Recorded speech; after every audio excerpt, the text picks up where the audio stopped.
There's something to be said for the age of modern convenience. As I listened to my boss draw on and on during our Zoom meeting, I thumbed through various items on Amazon that I didn't need to buy, but felt compelled to buy.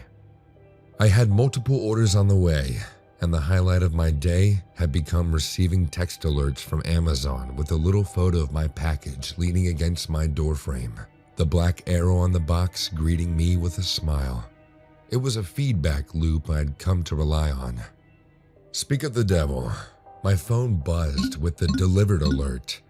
I had gotten a yoga mat and some other items for my apartment, and more were on the way. My boss broke through my consumer haze.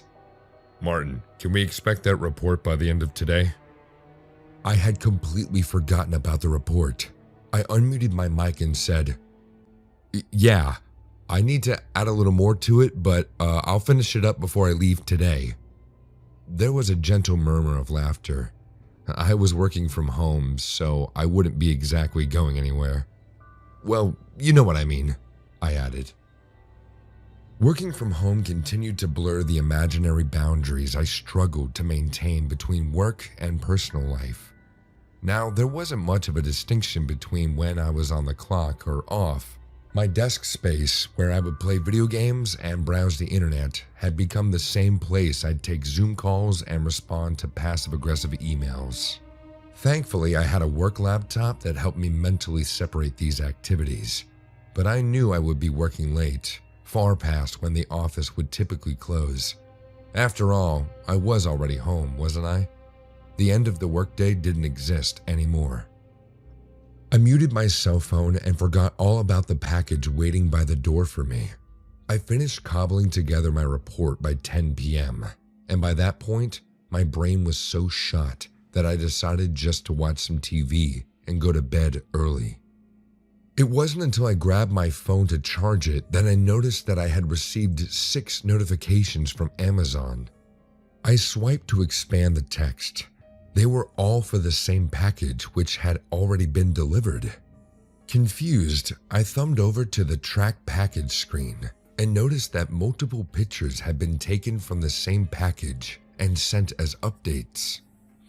The light in the background of the photos had faded, and by the time the last photo was sent, it was dark out, and my porch light was illuminating the package below. "What the?" I whispered. I couldn't fathom why the delivery person would keep swinging by my door to let me know that my package was still sitting there.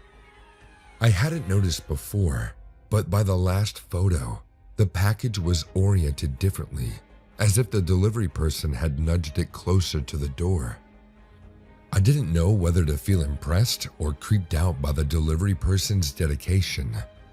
I did live in a large apartment complex, and it wasn't unusual to see Amazon trucks coming and going at all hours of the day, but I never received more than one notification that a package had been delivered, let alone multiple photos of the same delivery.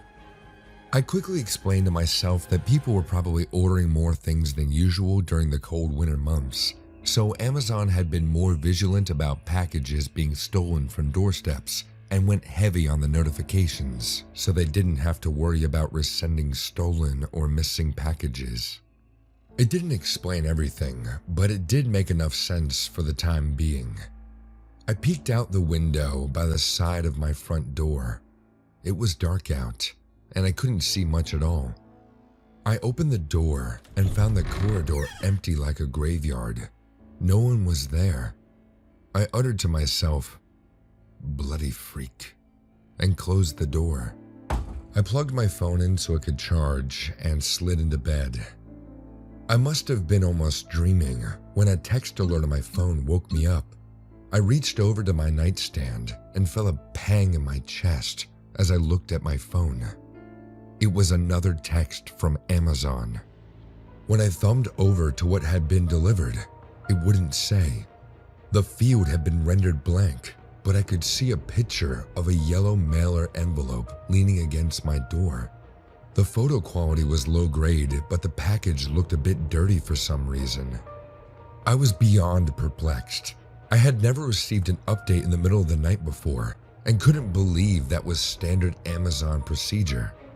Maybe the delivery guy was legitimately high. Reluctantly, I got out of bed and walked to my door.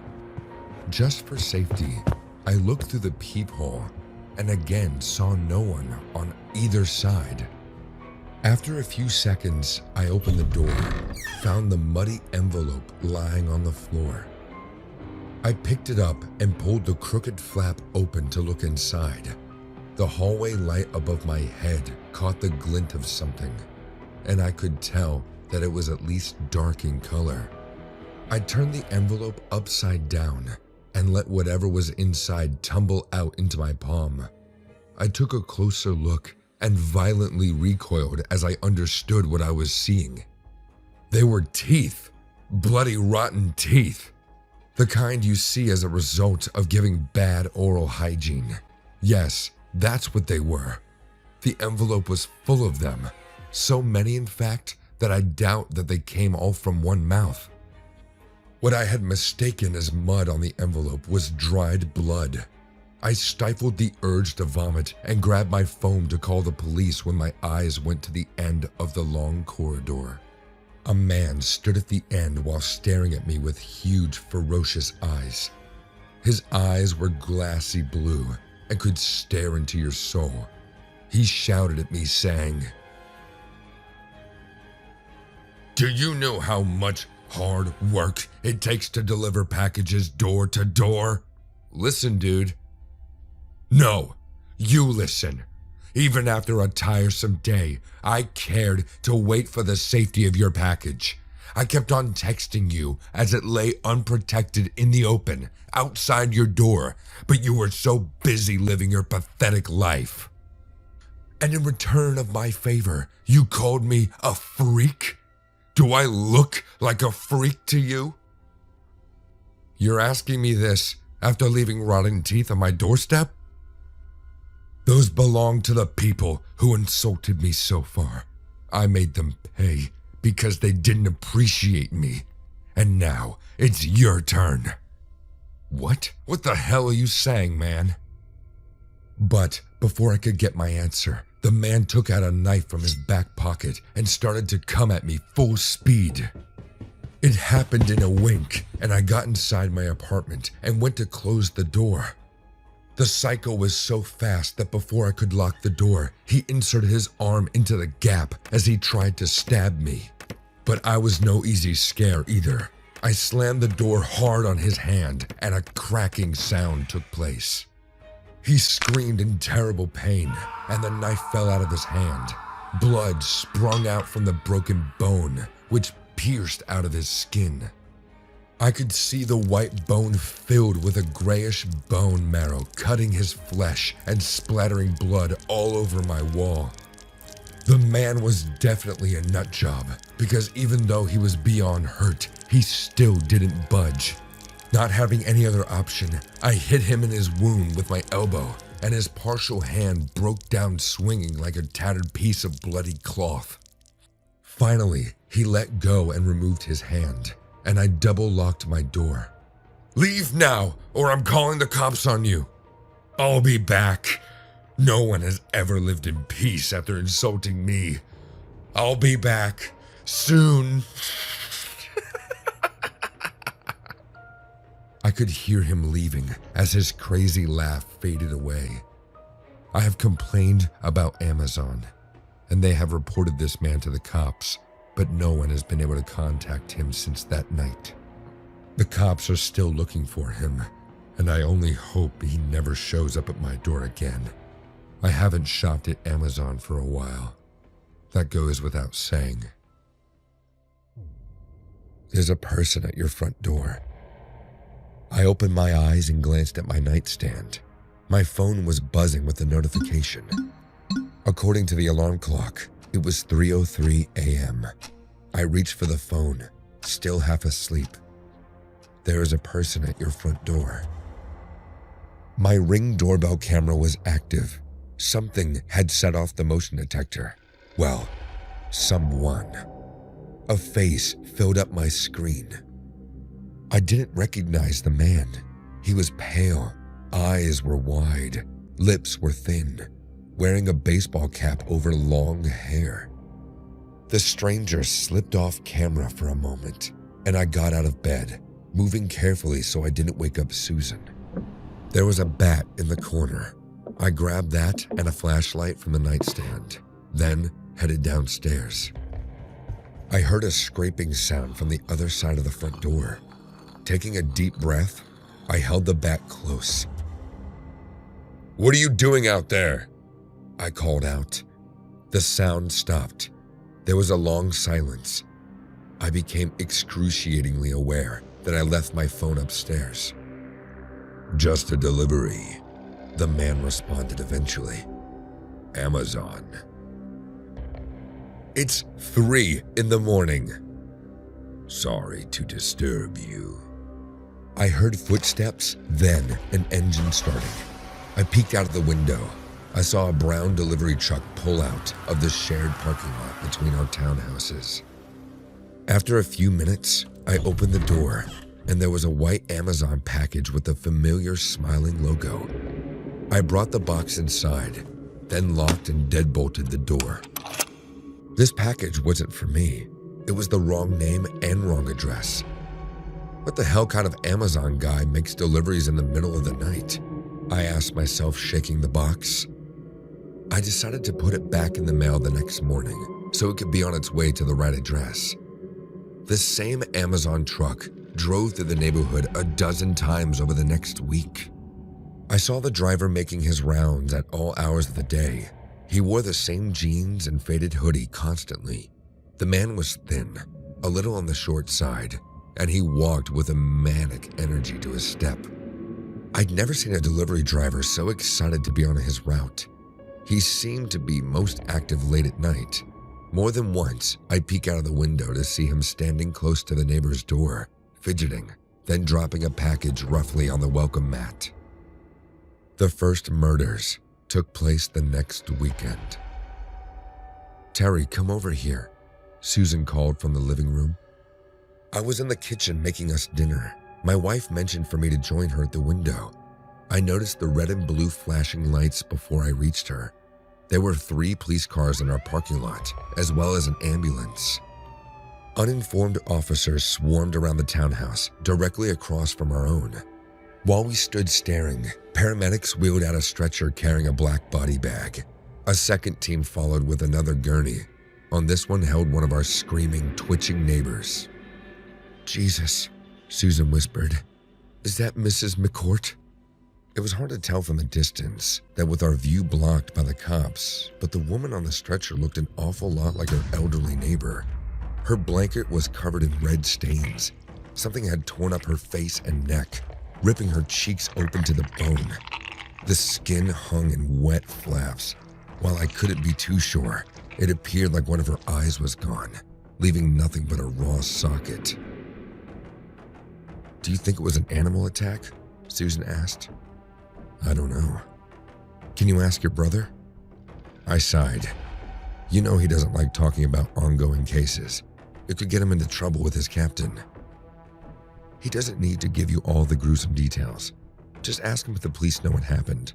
If it was animals, a dog, or something else." "I'll ask," I promised. It wasn't an animal attack.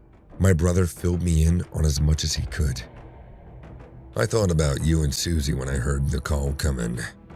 Tommy told me over the phone. When I heard the address, I knew it was right by you. Awful. Brutal stuff, man. They found the husband tied up on the kitchen floor. He'd been stabbed a dozen times, and then his throat slit so deep, his head nearly came off. The wife was alive when the officers got there, but she was a mess. Somebody had been cutting on her for hours, even took one of her eyes out." "Good Lord," I whispered. How is she doing?" "I'm afraid she died at the hospital. There was nothing they could do to help her. Too much blood loss." I heard my brother hesitate. "Look, with this being so close to you, I gotta ask, did you see anything at all? Anything suspicious? According to our timeline, Whatever psycho did this probably broke into their house in the early morning and really took his time. There were no signs of a forced entry, so we think they might have been someone the victim knew. Do you know if the McCourts had any enemies or disgruntled family members? Troubled friends? No, Tommy, sorry. We didn't know the couple that well. Alright, well, if you think someone targeted the event, I don't doubt there's any danger for you or Susan. But keep an eye out for anything suspicious, just in case, okay? Sure, Tommy. The second I hung up, a face floated up to my mind. The thin Amazon driver in the hoodie and the ball cap. I shook my head. Amazon drivers were everywhere. Who could be less suspicious? The next murder happened at the townhouse, only 2 doors down from ours. It was a few days after the McCourts died. I woke up to the sound of sirens. This time, instead of watching from the window, I went downstairs and stood on my porch. The parking lot was full of police. An officer started heading towards me immediately, notepad in one hand and a flashlight in the other. It was dark outside, even with the glow of the street lamps. Before the officer brought me back into my house to take a statement, I got a good look at the neighbor's house through their window. I wish I hadn't. The living room was one big, slick bloodstain. Our neighbors were 3 college students sharing the townhouse. 2 guys and a girl, I think. It might have been a couple and their friend. They were nice. We always exchanged good mornings when I was out walking the dogs. All 3 seemed like good kids. Somebody had decapitated the trio and swapped their heads around, then duct taped them back on different bodies. Their stomachs were sliced open, with the inside bits pulled out and left on the rug in wet purple-gray piles. I just made it downstairs into the bathroom before I threw up. We don't like using the term serial killer this early in an investigation, Tommy told me when I called him the next morning. But I understand that it's alarming for you all. 5 murders in 2 households right next door? It might be time for you and Susan to take a trip away for a while. I was looking out of my window at the parking lot. There was crime scene tape right next door, and more of the yellow and black tape across the lot at the McCourts' place. But that wasn't what had my attention. There was a familiar brown delivery truck parked a few spaces down at another townhouse. I watched the driver standing at the person's door, lingering far longer than he needed to. He dropped the package carelessly on the porch and practically skipped back to his truck. Do you remember when you asked me to report anything suspicious? I asked Tommy while I reached for a pen. There's a license plate I think you should run. I jotted the number down of the truck as it drove out of the parking lot. The driver and I made eye contact before I left. He smiled and tossed me a little wave. They found the driver with his truck parked near a local McDonald's later that afternoon. Tommy filled me in on the details the next day. It was bad, Terry. The worst I'd ever seen, my brother told me, staring down into his coffee cup. You saved some lives by noticing the Amazon driver. Except the man really wasn't a driver for the company. His name was Alfred Ward. It looks like he murdered the actual driver and stole the truck about 3 weeks ago. He even disabled the GPS tracker, so it's been off the grid. Alfred's been dropping off the packages to incorrect addresses every day since. See, that was just an excuse to get on every doorstep. What Alfred was really doing was taking impressions of the locks. That's why there was never any sign of forced entry. He made keys and let himself in. Alfred, he had a key to your place, Terry. We found it in the truck, along with more than a dozen others. And we found the other driver. Or what was left of the driver, I should say. Alfred got hungry, I guess. Took a few bites out of the guy each day. Tommy's hand was shaking as he took a sip from his coffee.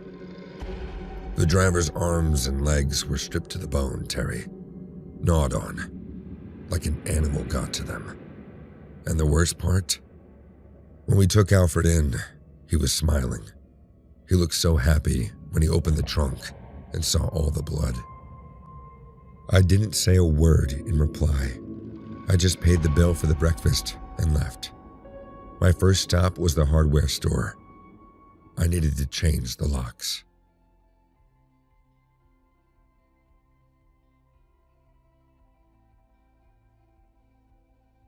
I lost my phone 2 days ago while out for a jog. It must have slipped from my pocket. Luckily, I got an email from a kind stranger the next day telling me they had my device. The person who found my phone wanted to meet me in the park. I asked if I could just swing by somewhere to pick it up, but they insisted in their email that they would be at the park on a bench near the fountain. So I pulled on my jacket and headed out into the snow. There was a woman waiting for me. She sat on the bench next to a frozen fountain.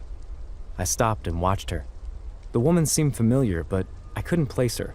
Early 30s, black hair, attractive features half hidden by a cap and scarf. She looked my way.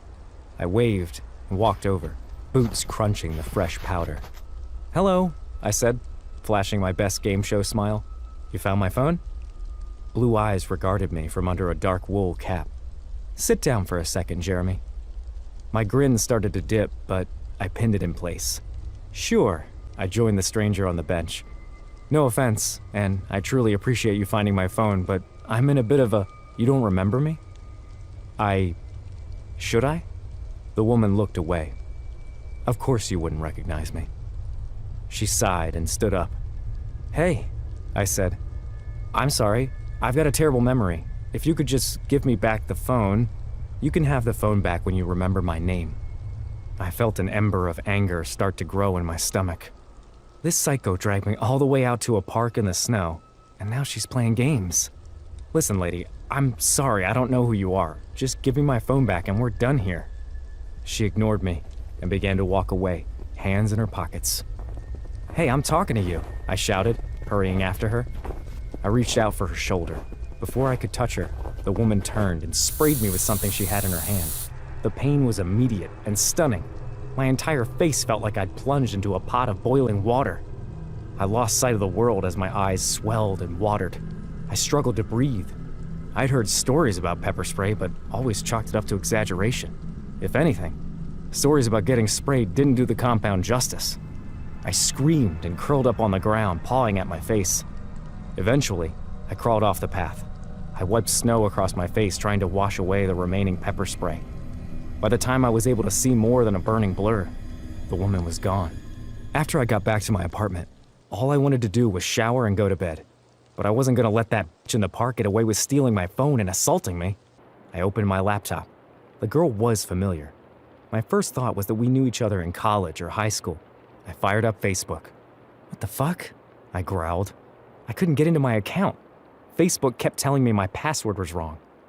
I logged into a backup account that I used to keep tabs on people that blocked me. When I searched for my own profile, I almost choked. Someone was posting insane status updates pretending they were me. Threatening family and friends, shit-talking the government, even my boss. "Jesus Christ," I whispered. That woman was trying to ruin my life. I needed advice. I opened up Zoom on the computer and called my best friend Barry. I could tell by his expression when he answered that he'd seen the crazy posts on my Facebook. "Are you okay, dude?" he asked.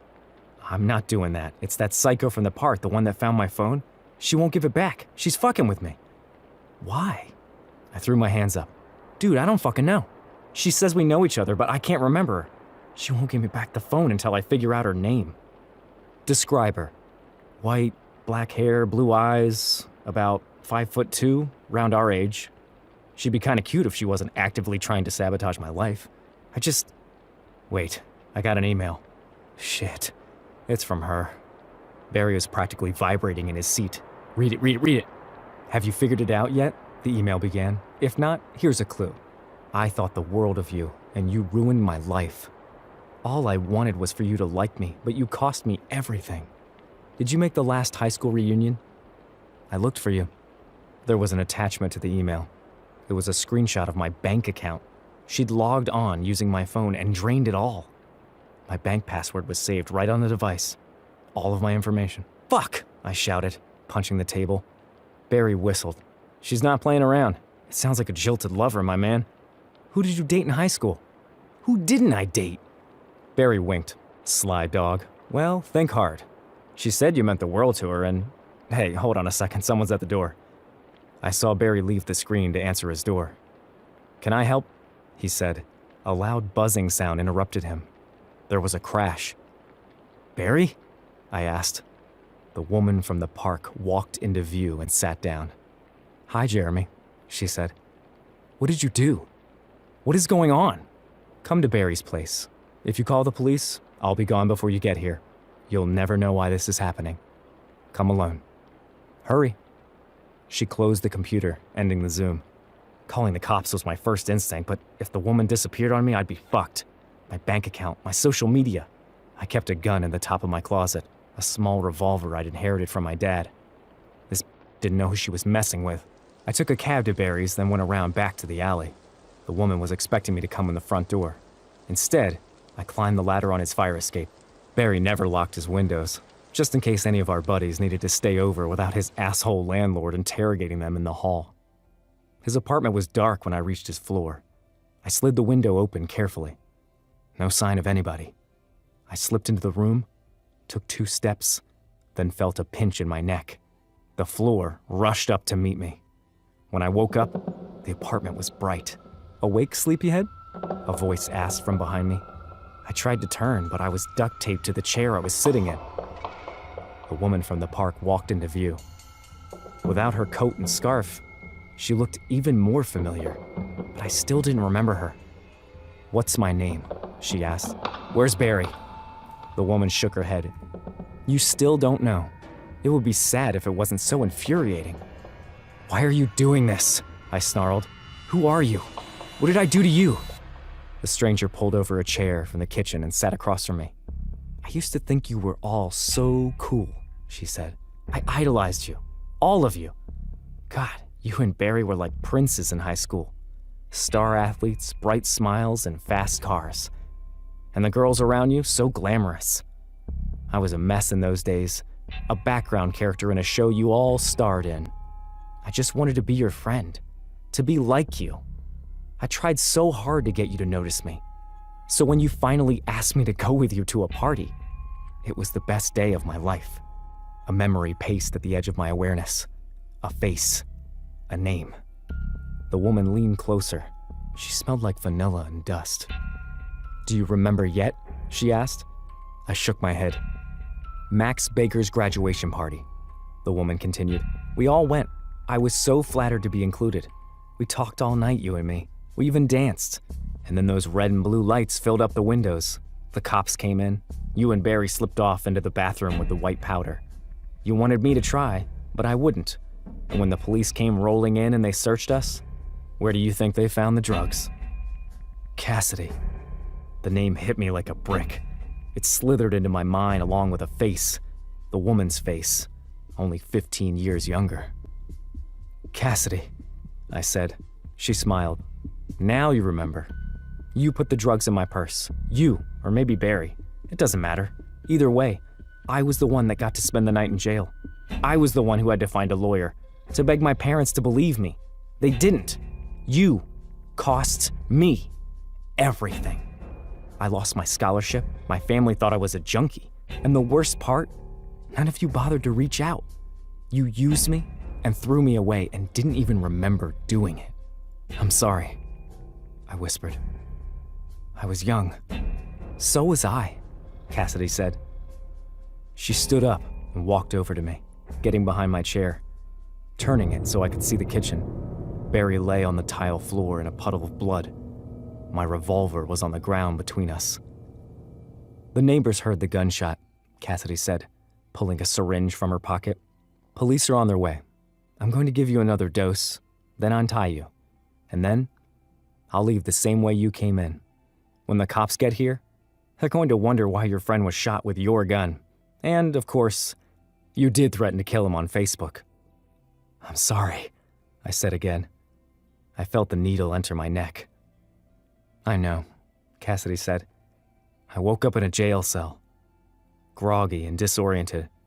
There was no sign of Cassidy. I immediately called my lawyer. We were able to meet, and he told me that I'm facing charges of attempted murder.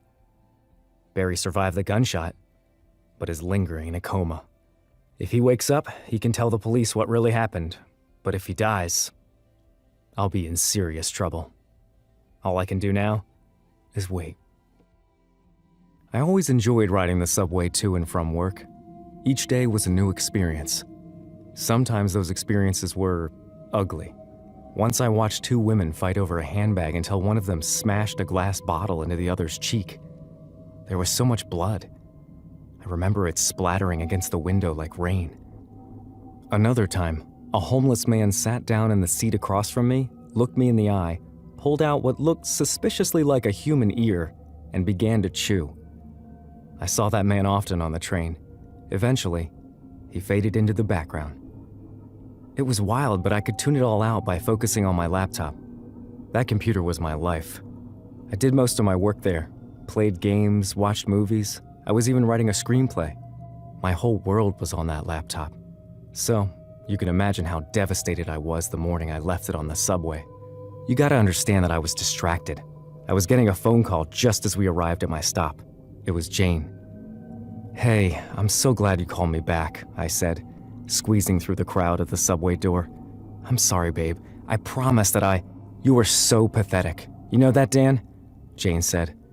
"My mom was right about you. I'm gonna give you another chance, but from now on, you are on thin ice." Babe, you won't be sorry. Shit. I was standing at the bottom of the stairs that would take me to the street. It had taken me that long to realize that the familiar weight of my laptop bag was missing from my shoulder. "Dan, is everything okay? I have to call you back. Sorry." I hung up and ran back just in time to see the train pulling away into the tunnel. Shit. I raced up the stairs.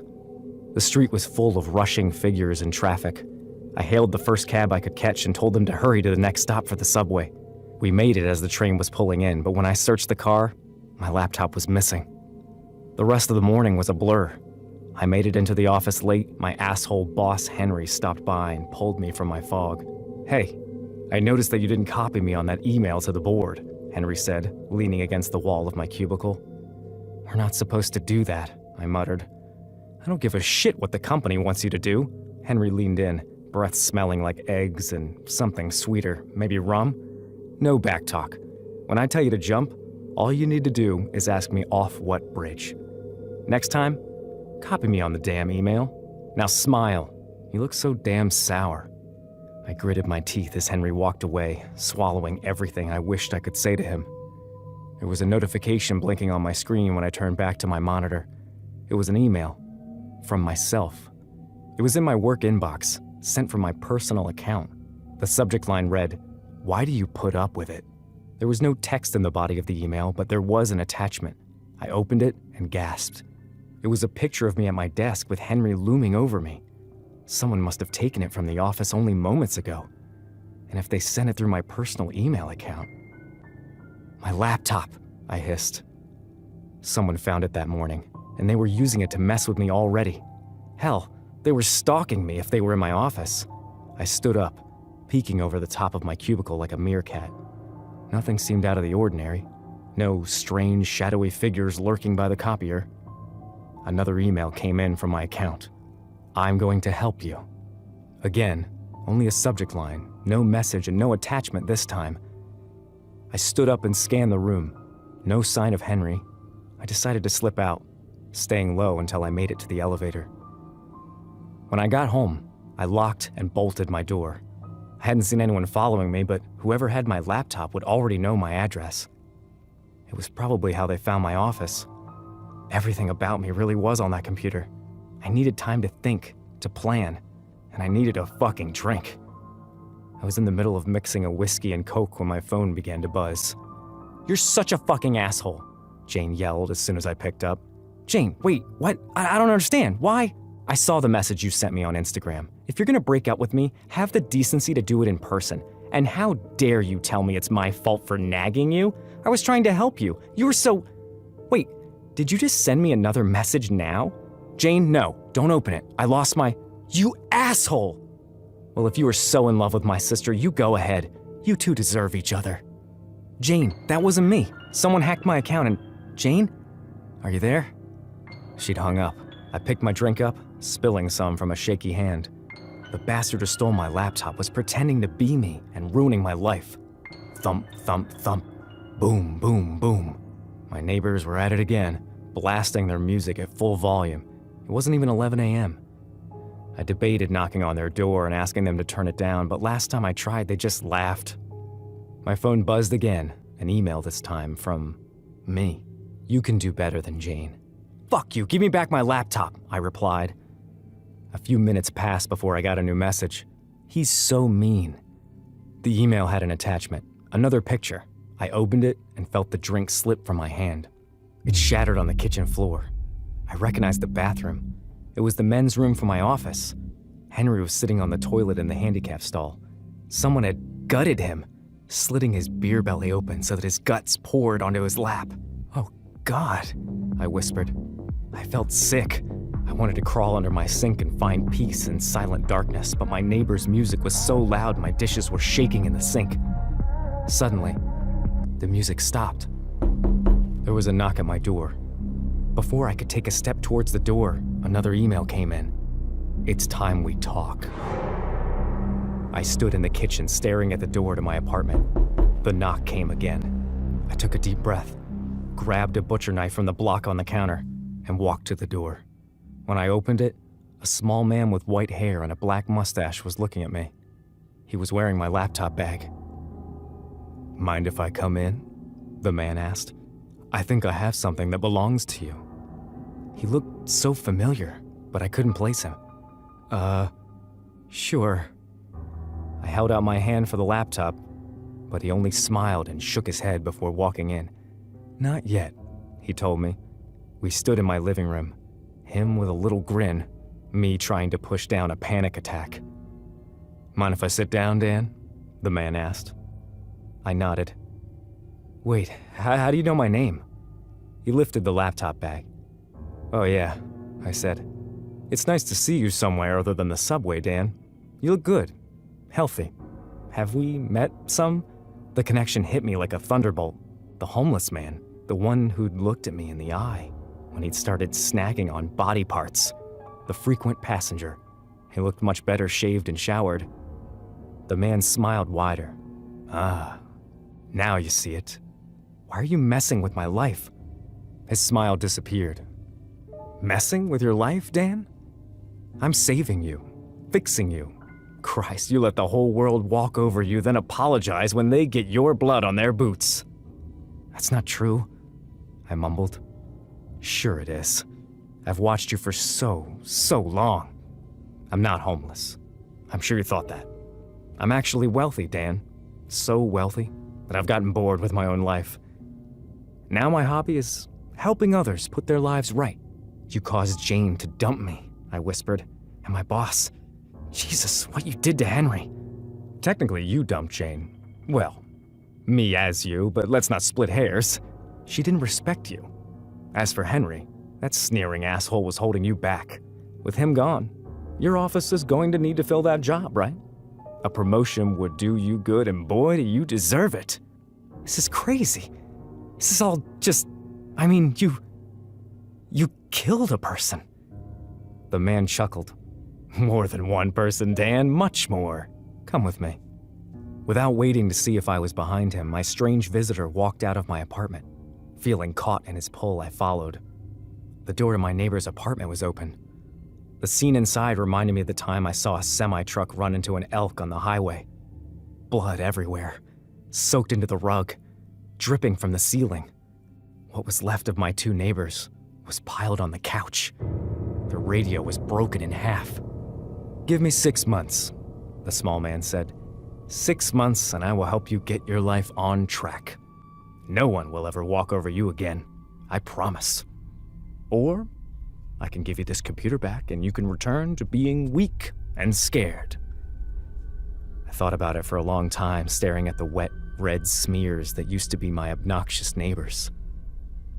My dad used to beat me with a belt whenever I got anything less than an A in school, I told the stranger. He never apologized. I haven't spoken to him in years. but I still know where he lives. The small man smiled. It was late October in Sofia, Bulgaria. That year, Halloween fell on a Saturday, and my friend Minchko was throwing a massive shindig at his parents' apartment.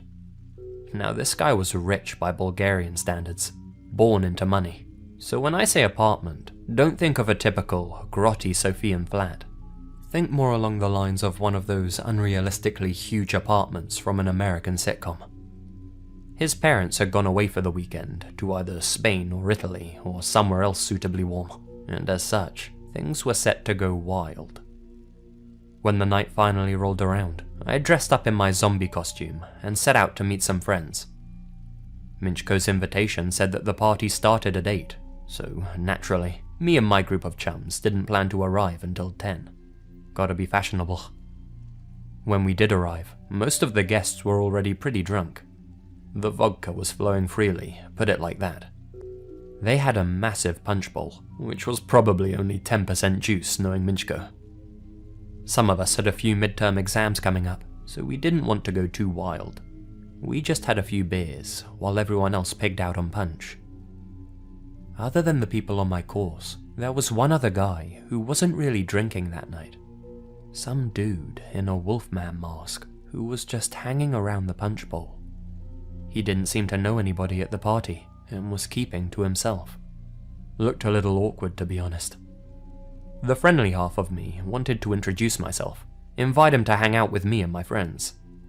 My socially anxious other half, however, decided against that. The night goes on, and one of the partiers starts to complain about having stomach pain. I figure he's overdone it. Some guys really can't handle their alcohol. He makes his way to the bathroom and starts vomiting. Not long afterwards, another guest starts complaining about the same problem, and then another, and another. Eventually, a dozen or so people are grabbing their stomachs in pain. Things start to seem serious, with some people even vomiting on the living room floor. A little worried, someone calls for medical assistance. At the hospital, things turned out not to be an extreme instance of alcohol poisoning. Instead, we found out that the punch bowl contained a secret ingredient that someone had slipped in. It had been laced with rat poison. Thankfully, the dosage wasn't high enough to kill anyone immediately, but without treatment, the amount could have been fatal within a few hours. At a party full of drunk people, it was totally possible that no one would have been sober enough to react appropriately and call an ambulance. Somebody also could have easily passed out, not realizing that they'd been poisoned. Thankfully, though many were hospitalized, nobody ended up with any prolonged health issues. When we were questioned about what we all knew, the guy in the wolf mask came into my mind. He had been hanging around the punch bowl.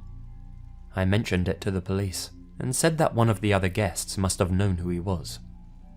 Talking to my friends about it afterwards, though, it seemed like nobody did know who he was.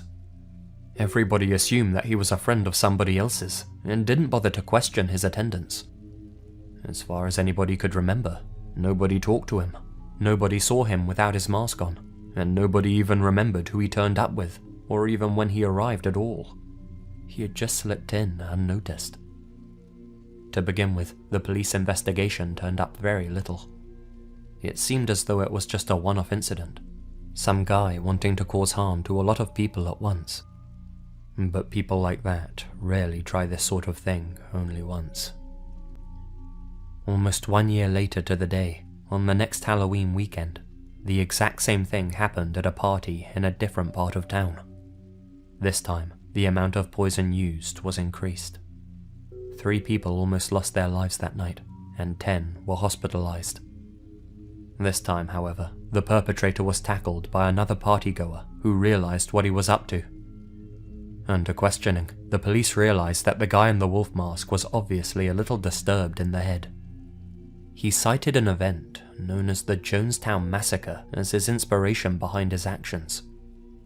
Looking into it, it turns out it was an event in the late 70s where over 300 members of a cult died after being forced to drink from a poisoned punch bowl.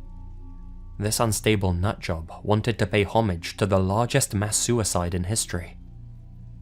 For the first time in my life, I was damn thankful that I had exams coming up. I'm known for going a little bit wild at parties, and for trying to drink everyone under the table.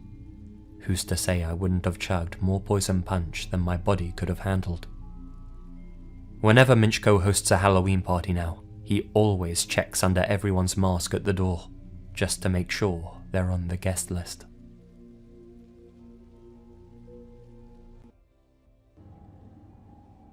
JF lives in a small area of Texas called Del Valle, where there is little more than gas stations, schools, houses, and cows.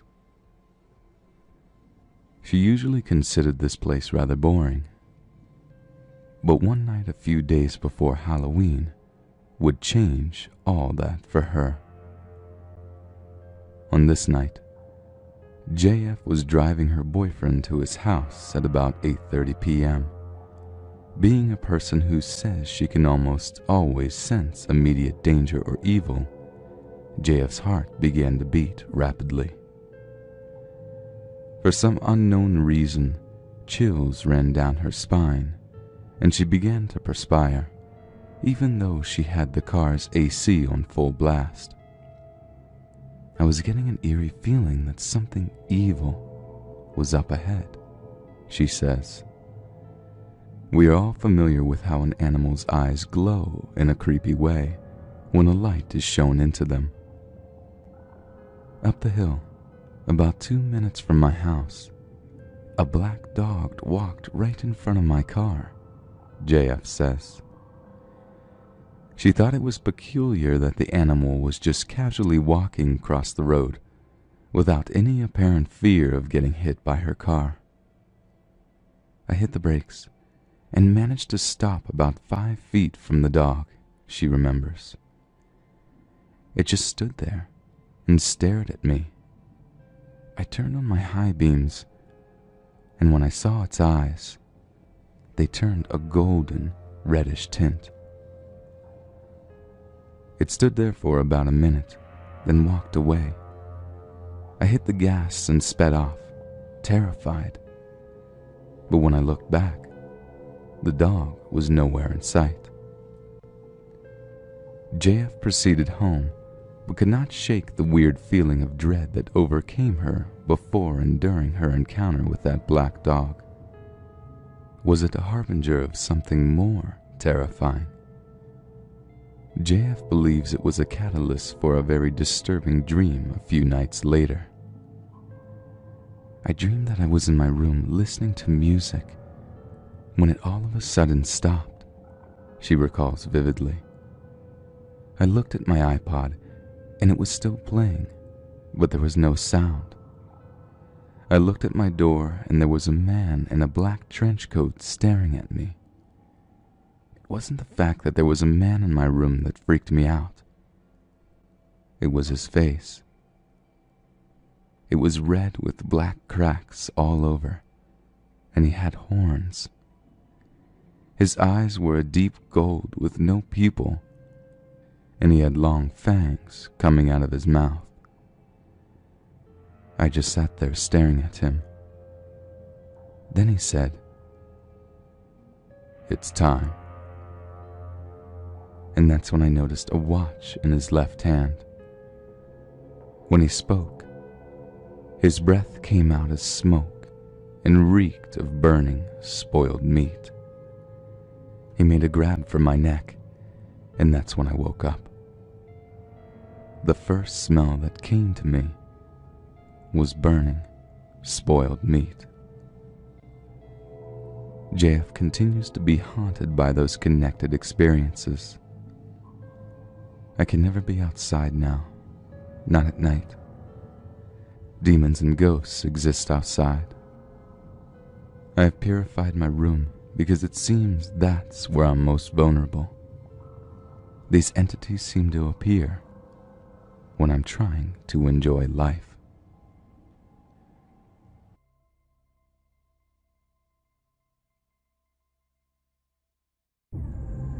My boyfriend has been acting a little weird lately.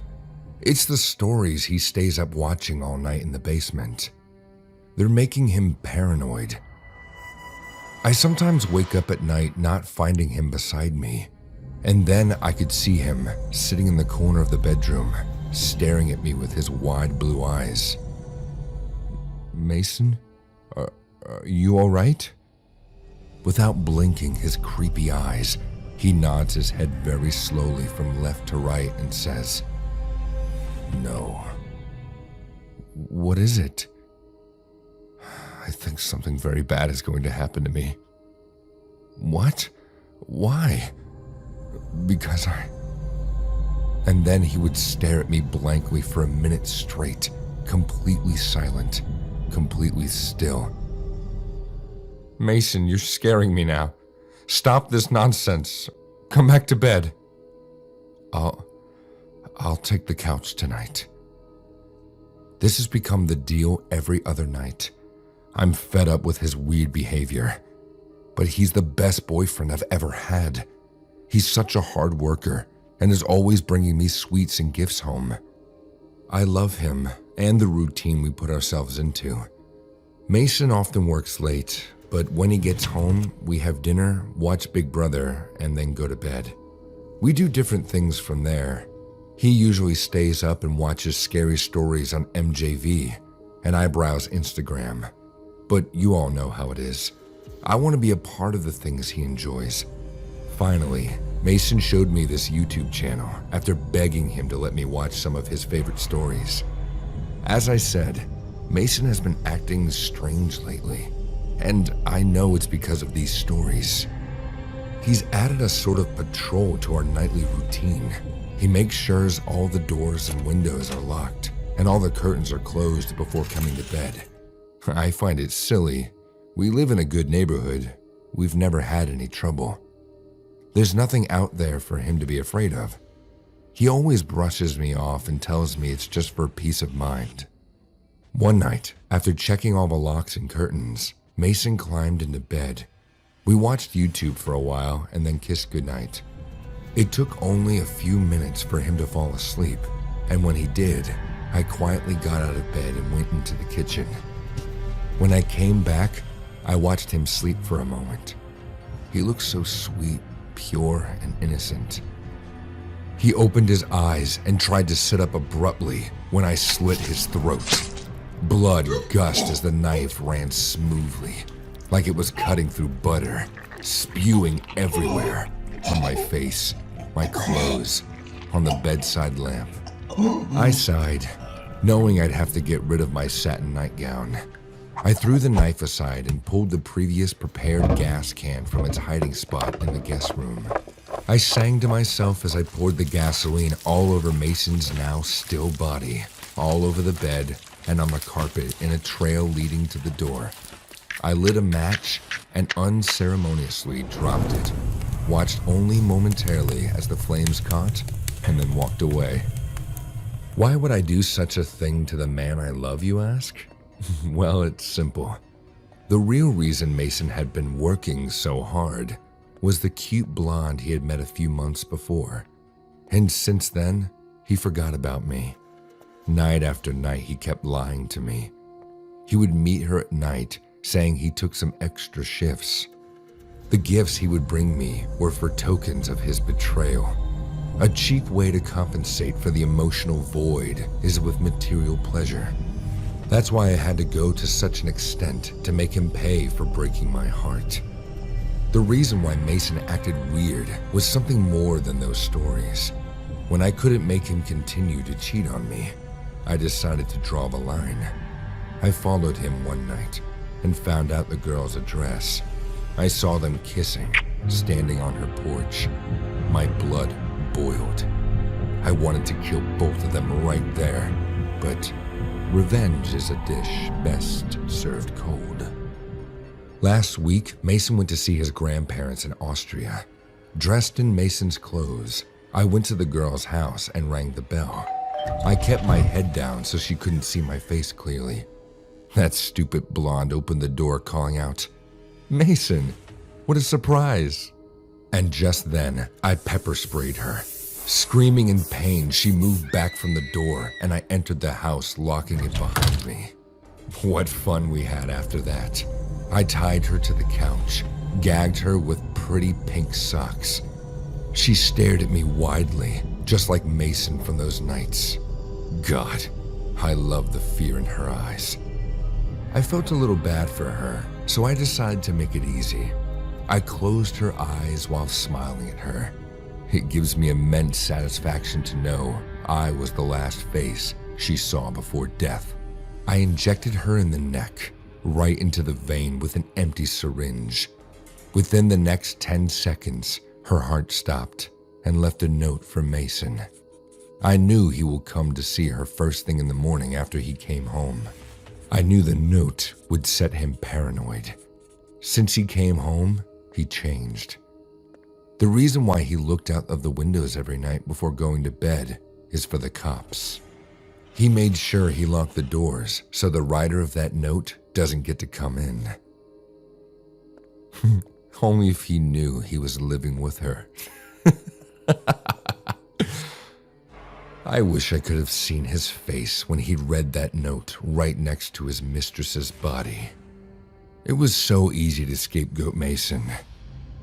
I couldn't believe he actually got rid of the body. There was nothing in the news of the blonde girl's death, but when the missing reports started to spread out, Mason got even more nervous. And that's when I knew the time was right. One thing that played like my lucky card was the stories of MJV. Those scary stories triggered him in the most vulnerable moment. The cops will be here after some time. I'm sure they have already traced their text messages.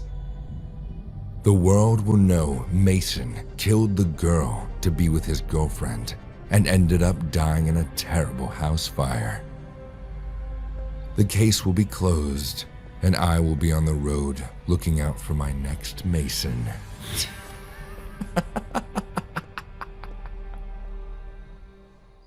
A formless darkness spreads over the land, draining away all joy and excitement. The name of this creeping horror? Boredom. But one RPG stands alone against the gloom. Raid Shadow Legends helps you slay boredom with complex strategies, gorgeous graphics, and countless character build options. How does it work? In Raid Shadow Legends, you'll build and level teams of champions to loot dungeons, kill monsters, and battle players around the globe. You can also take on an incredible array of challenging bosses. Take Bomal the Dreadhorn. He's a flame-spewing, bomb-throwing beast who sets explosive traps and summons tough kamikaze minions. You'll have to get creative with your debuffs and healing to avoid being overwhelmed by waves of defense, bypassing damage.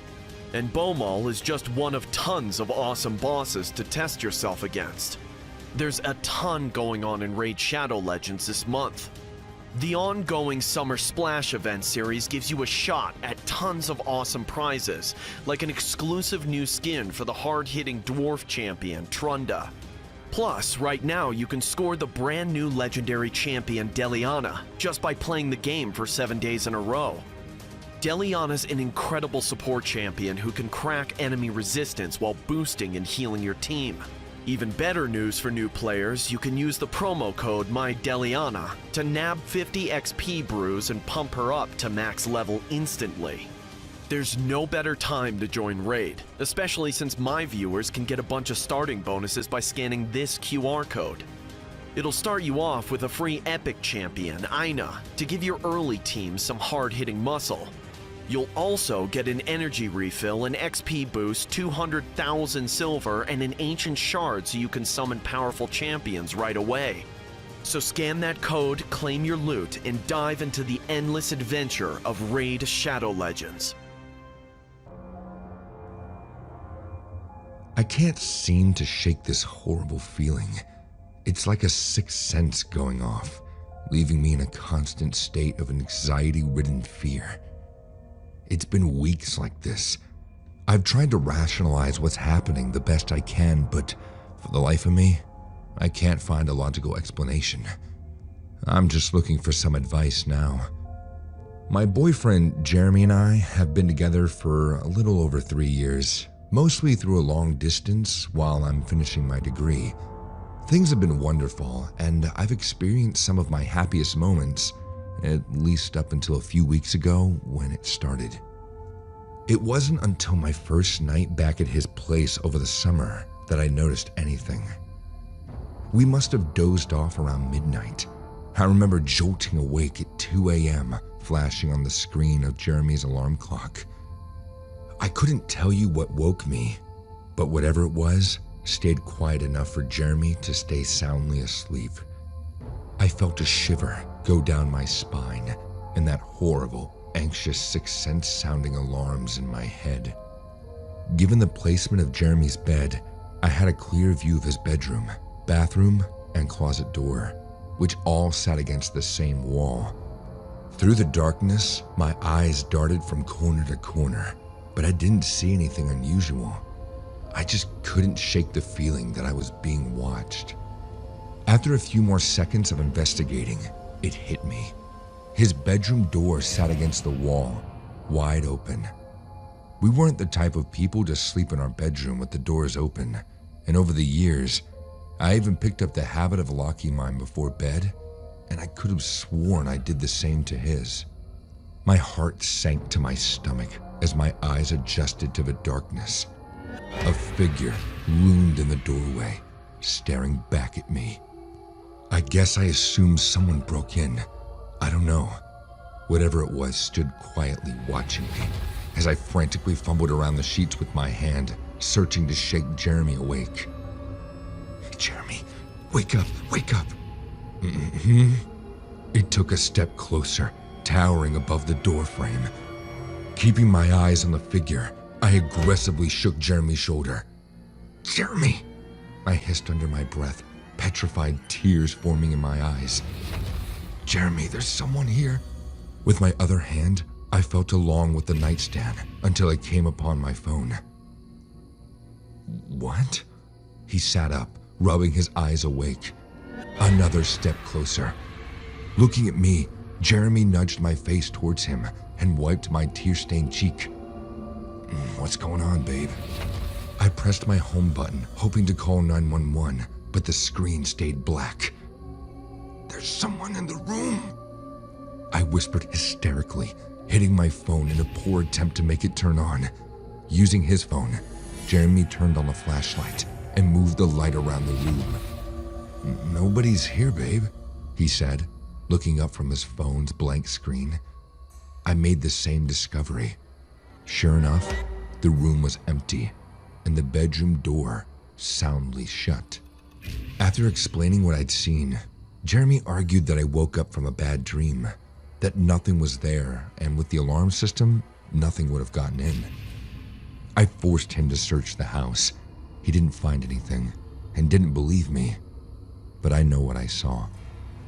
Since then, I haven't been back other than a dinner date, and even that night, I knew something was wrong. I've slept at my mom's ever since. I told Jeremy I missed my family, even though the reality was being too afraid to sleep at his place again. We FaceTime every night as a habit. Being in a long distance is anything but easy, so we tried to make the distance less noticeable, like sleeping on FaceTime or talking throughout the day.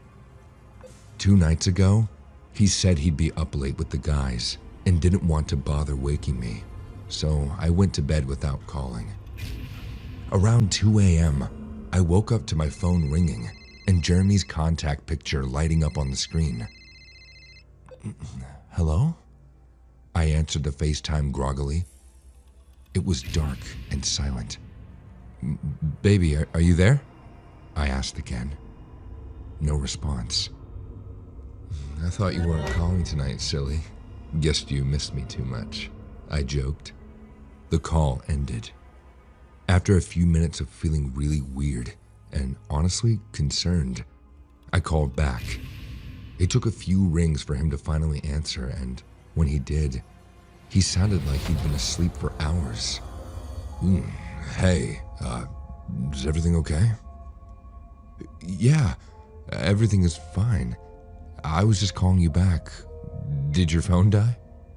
What are you talking about? You just called me. Just didn't talk or anything. Maybe you fell asleep after you dialed. I didn't call you, babe. I've been asleep for like an hour. No outgoing call to you. Maybe you were just dreaming. Maybe. It just feels a little weird. Listen, I have to be up in a few hours. I know you've been on edge lately, but please put this behind you. You're just under stress. Okay? I love you. I hope you get your mind off of whatever you thought you saw. I nodded, but asked him to stay on the phone until he left for work in the morning. I don't like feeling crazy or experiencing horrible anxiety without cause. I understand the "I saw something in the middle of the night" bit is easily dismissible, but the feeling I'm having isn't. I've always felt like women have a special sense of danger. It's like knowing when to walk a little quicker to your car late at night, or grouping yourself with other women at a bar. It's knowing you aren't safe in your environment. Last night threw me over the edge, and I haven't been back to his apartment since. We FaceTimed as usual and fell asleep after. I woke up to rustling on the phone, which is usually muted to spare me from his snoring. I checked the clock to see if it was time for him to go to work. 2 a.m. I watched the screen looking for Jeremy. It was clear the phone was moving in the dark, seeing the ceiling move from the dim glow of the window. Jeremy? The camera stopped moving. Baby, I asked again. It started again, this time passing his ceiling fan. There was a soft thud against the nightstand, and I now looked at what seemed to be an upward-facing view of his bedside lamp. Hey, what's going on? There was a muffled groan and movement from what sounded like bed sheets. Babe, I said firmly. What's wrong? He groaned sleepily. I explained to him what I'd seen and asked if everything was okay. He assured me he'd been asleep and didn't know what I was talking about. Jeremy, please check your bedroom. After some more pressure, he gave in and checked his closet, bathroom, and the remainder of his apartment with his phone in his hand. I told you it was nothing. Someone was in your bedroom. Someone unmuted the phone and was walking around your freaking bedroom. You need to stop this, Kiara. It's becoming annoying now. I watched Jeremy get irritated. The camera screen showed him sitting on his bed staring at me with angry eyes. I was going to explain how all this was never a bad dream, just when I saw his window lift. A skinny, tall man entered his room. I was so taken aback from this that for a few seconds I forgot to talk. The man got in without Jeremy noticing and stood behind him. He wore this weird black suit, like he was going to a funeral. The most terrifying thing was he had no face. Seeing me, all pale and quiet, all of a sudden Jeremy asked, "What? What is it?" "There's someone behind you." "Stop this nonsense. Enough!" Saying this, Jeremy turned around, and what happened next will forever be imprinted in my memory. The man grabbed Jeremy's neck and lifted him in the air. His phone fell to the ground, and I could see Jeremy's feet dangling in the air. The screen could only capture his feet. The sound of choking mixed with heavy breathing went on for a few seconds, and then everything went silent. A loud thud took place, like someone threw something heavy on the floor. I screamed in fear. "Jeremy!" When that weird-looking man picked up the phone from the floor and showed me Jeremy's bedroom, the camera slowly revolved around the room and stopped, reaching the doorway. Right near the bedroom door, my boyfriend was lying dead on the floor. His eyes were coming out in fear. His tongue was hanging out of his mouth. His blue face was horrible. "Oh my God, Jeremy." I cried in pain. Now the man faced the camera at him. It was terrifying to look at his faceless face. He smiled big, flashed his sharp teeth, and said in a demonic voice, "I'll be back for you." The cops ruled out the investigation of Jeremy's death as an accident. Some say he choked on his own, while others assured me that they looked for an intruder. But no one believed me when I told them about his killer. Everyone just stared at me like I'm some psycho. I don't know what to do next. Is there anyone who believes me? Because whatever that creature was, it indeed is coming for me now. I can feel its eyes on me when I sleep at night.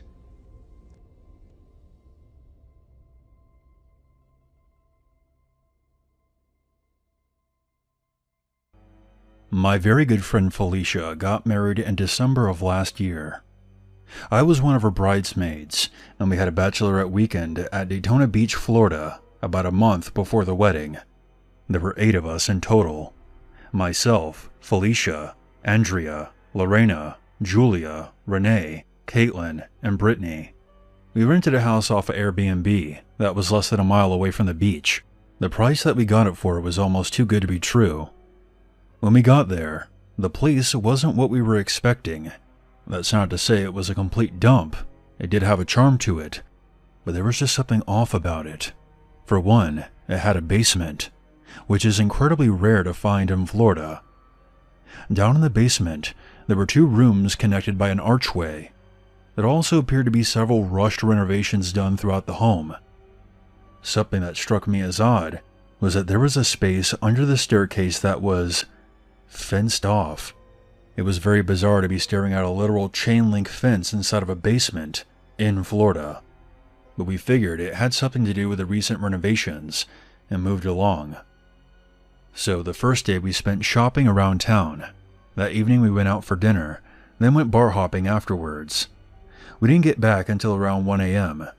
We had all drank a considerable amount that night, so we didn't stay up and hang out. We just decided to call it a night and get ready for bed. Felicia and I slept in the same bed in the first section of the basement. Through the archway is where Andrea and Lorena slept. They pushed 2 twin beds together. Everyone else slept upstairs. So about 2 hours after everyone fell asleep, I randomly woke up and turned to my side, and I see the silhouette of someone moving silently past the bed towards the archway, where Lorena and Andrea were sleeping. The only thing that was providing any kind of light was from a streetlight outside coming through a small window, so I couldn't make out many details, but I could clearly see that whoever this person was wearing a baseball cap. Now, I had made the entire bridal party caps on my Cricut machine and handed them out to everyone when we first got there. So my first thought was that either Lorena or Andrea had gotten up to use the restroom, but then I thought about how strange it was that they would be wearing one of the caps I made them.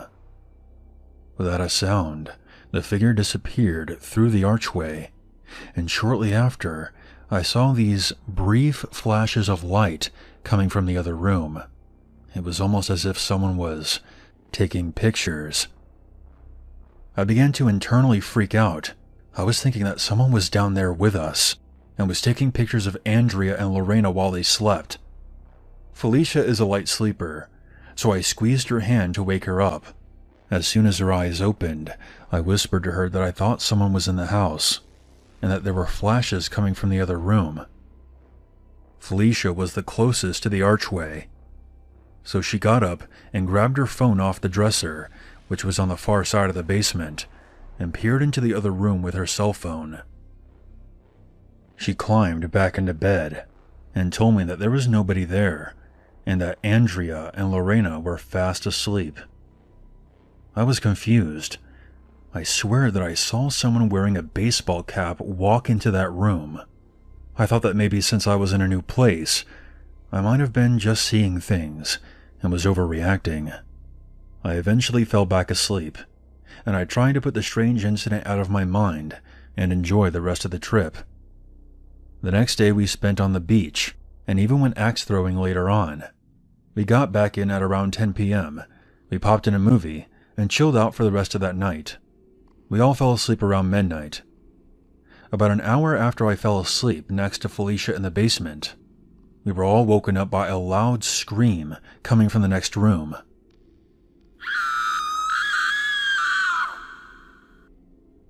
We then heard Lorena shouting, "Are you guys fucking with me?" We got up and went into the room to see what was going on.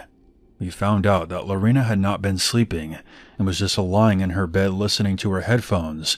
She turns over and sees a man wearing jeans and a jacket, and of course, a baseball cap. He was apparently standing next to her bed, facing the wall, and was smiling. That's when she closed her eyes tight, and when she looked again, the man was gone. And that's when she started screaming.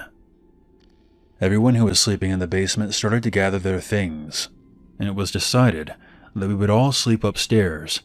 However, with all of us being thoroughly freaked out and wide awake and had to leave early the next day anyways, we decided just to get the hell out of there. And I drove the 2.5 hours back to my place that night. Later on, Felicia decided to look up the history of the house we stayed in. What was odd is that since its construction in the 1920s, it has changed owners several times over the years. Nobody ever lived there for more than 5 years at most. Felicia did inform the owner of the house what happened, but the owner just brushed it off, saying that they never heard of anyone having that kind of experience there before. But strangely, when we tried to look up the house to see if it was still available, the listing was completely gone from the website. If it had just been me who saw the man in the baseball cap, I might have been able to dismiss this whole thing. But Lorena saw him as well, and he seemed to vanish into thin air after he appeared. I'm convinced that we all experienced something paranormal at that house. It all started this past November. I had a major job interview in Toronto at a graphic design firm. They needed me in the city for a few days, as there were 2 training sessions I had to attend along with this interview. Because I live in Niagara, about a 2-hour drive away, I decided that it would just be wise to just stay at a hotel so I wouldn't have to drive back and forth every day. About a week before the interview, I was at my boyfriend's house looking online for relatively cheap hotels that were close to the graphic design firm. He brought up that I should go on a website called Airbnb, which is an online trusted marketplace where guests can book spaces from hosts like apartments or houses. I ended up finding a woman who was going on vacation for about a week during the exact time I was supposed to be in Toronto. She was renting out her apartment for $50 a night, which I thought was very generous. I ended up giving her a call and arranged the time I would be coming over. The apartment building was very run down. The windows looked like they hadn't been cleaned in years, and the brick walls were crumbling and discolored. I took a deep breath and considered telling the woman that my interview was canceled so that I could find somewhere else to stay. But $50 a night seems so perfect compared to hundreds of dollars a night at a hotel. I decided that I would at least check out the room before making the judgment. I knocked on the old wooden door with the number 14 painted in gold and waited a few moments before the woman swung it open and greeted me with a smile. She was a lot younger than I expected, maybe in her late 20s. Her voice sounded so tired and ragged on the phone. I thought she was at least going to be 50. Her blonde hair was tied in a messy bun that paired quite perfectly with her blue tracksuit, with a small hole in the shoulder. "You made it!" she exclaimed. Come in, come in." She gestured into the room, which I am relieved to say was very clean and welcoming. It was definitely one of those don't judge a book by its cover moments. I've always hated that saying, by the way. Heard it too often as a kid. She gave me the quickest tour of an apartment that I had ever received, briefly pointing to the kitchen, bedroom, bathroom, and hallway closet. It was a small space, but perfect for me. Her place was filled with vintage collectibles, lace, elaborate curtains, old candle holders. I was still examining my surroundings when she erupted with, "So you're all set then? I'm gonna go." I barely had any time to speak with her. She seemed to be in a huge rush. "Wait," I said, trying to catch up to her as she made her way out the door carrying a large backpack. "Is there anything I should know?" She shook her head slowly, locking eyes with me for a few moments too long. Without speaking, she left. I made myself comfortable for a little while, unpacking and fixing myself a quick snack in the kitchen. I had about 45 minutes before I had to leave for my interview. I'll skip past the details of the interview because they aren't even nearly as important as the occurrence that happened afterward. It was very late when I got back. The apartment building was pitch black except for a small light at the top of the staircase that flickered every few seconds. I used the light from my phone to make my way up the stairs to my apartment. 14. I wondered who else was living in the building. I hadn't seen anyone since I arrived. It was too quiet. It took me a few moments to find the light switch on the wall when I entered the room. From the doorway, I was able to see into the bedroom. The first thing I noticed was that a few of my clothes were sprawled over the floor. I quickly kicked off my shoes and approached the mess. I came to the conclusion that I must have been in a rush when I was getting ready for the interview and forgot to clean up. I was tired, so I had a quick shower and jumped into bed. The mattress wasn't very comfortable, but I was so exhausted that I drifted right into sleep. A loud shuffling somewhere in the apartment woke me up with a startle. I sat up and squinted my eyes to try to see through the darkness. Just before I was able to lay back down to sleep, thinking it was one of my neighbors in their apartment, I saw a shape. At first I thought it was one of the woman's elaborate curtains playing tricks on my eyes in the dark. Then it moved, just ever so slightly. The black shape was tall and lanky. It almost resembled a man, but it was just too hard to see. I inched my arm for the light switch, my heart pounding out of my chest. Just before the light flickered on, the figure fell on all floors and crawled inhumanly out of sight. What the fuck? I couldn't help but whisper. With the light now on, I got up and slowly made my way around the apartment trying to find out what I just saw. But there was nothing. Absolutely nothing. Without anything else I could do, I went back to bed. There must have been a logical explanation for what had happened. It was all in my head.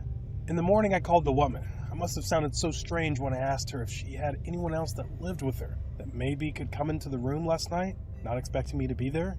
She paused for a while and then answered with no, and insisted she was busy and had to go. I proceeded with my day going to my first training session. When I came back that night, I felt extra cautious. I brought a knife with me to bed, placing it under my pillow. I was woken up once again about 2 a.m. This time, the figure was much closer than it was the previous night. I gasped, so filled with fright that I couldn't move or scream. The figure was so skinny. Through the shadows, I could almost make out the rib cage underneath its skin. It was naked. Its face lingered in the dark except for 2 dark circles, where his eyes must have been. I tried to scream once again, but it came out like a loud choke. Whatever this was, it reached its finger up to its mouth with a soft shh. The sound was so haunting, it sent a shiver down my neck. Don't tell. I must have been in such a shock that I passed out because when I woke up, it was morning. All I could do was cry. I was so confused. I had never been more scared in my life. It couldn't be real. I was brought up my whole life not to believe in such things. But what if it was actually a disfigured man? Or what if it was something I only heard of in nightmares? I shook my head to rid the craziness. I was probably having nightmares because of all the stress. I left for my second training session. When I came back to the apartment around 10 p.m., I couldn't help but linger outside the door. I stared at the large number 14 painted on the door, trying to find the courage to lift my key out of my pocket, to open it. I told myself that all I had to do was last one more night, and I'd be gone in the morning. I decided to sleep on the couch in the front room this time. This way I was even closer to the front door, so I could hear it opening if this thing decided to greet me again. It took me a long time to fall asleep. I watched 12 a.m., 1 a.m., 2 a.m., and 3 a.m. go by on the clock. I must have dozed off because I woke up from a cold breeze. It was 3:47. I sat up on the couch to see that the window was open, making the curtains sway in the winds. As I got up to go close it, ready to call the police, I heard the soft shh behind me. I closed my eyes and started to cry. Shh. It got louder and louder. I slowly turned around to face this creature. It was crouched by the TV just a few feet away from me. It didn't move. It just kept its finger up to its lips. I feared that if I reached for my phone to call the cops, it would come straight for me. Please, I whispered. It was all I could manage to get out. Shh. Don't tell, it said. And the scariest thing since the first time I had seen this thing was that it started to smile. It was smiling. Although it was dark, I could see the shadowed smile that hasn't left my mind in all the months that have passed. I remained completely still, and it stayed there for a few more minutes before it crawled back past the couch and onto the windowsill, looking at me one more time before jumping out. I jolted for my phone and called my boyfriend. I told him everything. I was surprised he even understood me because I was such a mess. Should I call the police? I asked frantically.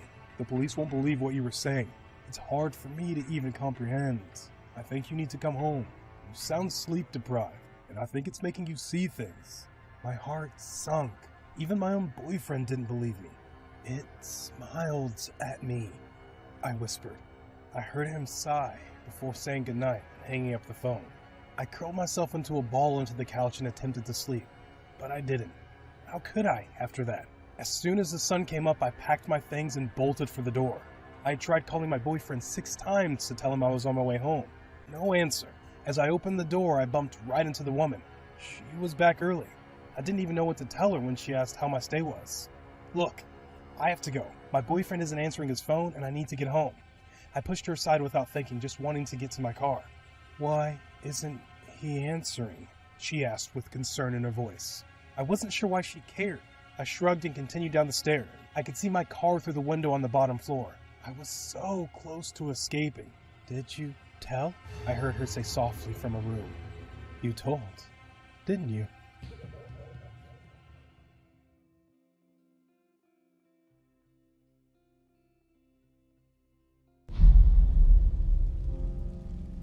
This took place in Rhode Island when I was much younger, back in my college days. This was on the local Rhode Island news, so if you tried hunting, I'm sure you could find it. I was dating a girl that went to school in a town I won't name. It was the summer and everyone was back home. My girlfriend's best friend had an internship back in that town, and this girl had a 4-bedroom multi-family home to herself. The other 3 roommates were paying for their rooms, but chose to stay home. I guess they could only get this place if they started paying the rent 2 to 3 months prior to school starting, but whatever.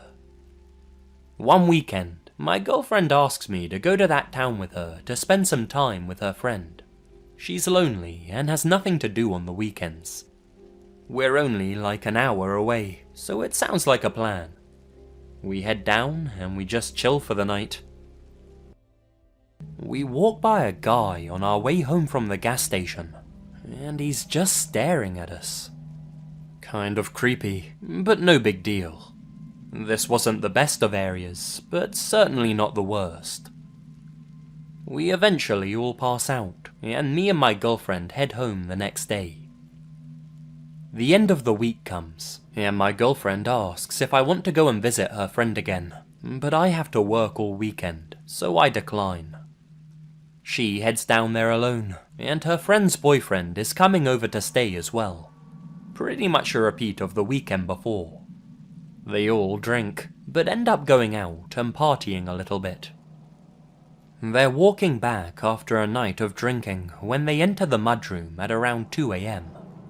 The mudroom door had been left unlocked. They close it behind them, and there's a really raggedy looking dude in there waiting for them. He says out loud to them, "Get in the fucking house." They all turn around, and he has a gun. My girlfriend's friend has already unlocked the door to the house, and it's partially opened. Everyone is frozen in place, and the guy repeats himself, "Get in the fucking house." The boyfriend then steps forward with his hands up a little bit, trying not to seem confrontational. "Hey man, calm down. It's all good." I don't know how the fuck this dude was brave enough to do any of this. As he says that, the intruder shoots him. My girlfriend and her friend run into the house and hide under a bed. They can't hear this, but the assailant took off and didn't follow them back in. They don't know this though, and they're terrified, hiding under a bed while the boyfriend is screaming for help. They think the psycho's in the house and is looking for them, My girlfriend told me they were both silently crying under the bed, while the boyfriend screamed for help. The worst part was that he was yelling, "Help me, I'm dying." The neighbors heard the gunshot and screaming, and they called the police. They ended up catching the dude. He'd been watching the girl for weeks. It was the guy we had seen watching us the week prior. Worst part was, the girl's boyfriend didn't make it.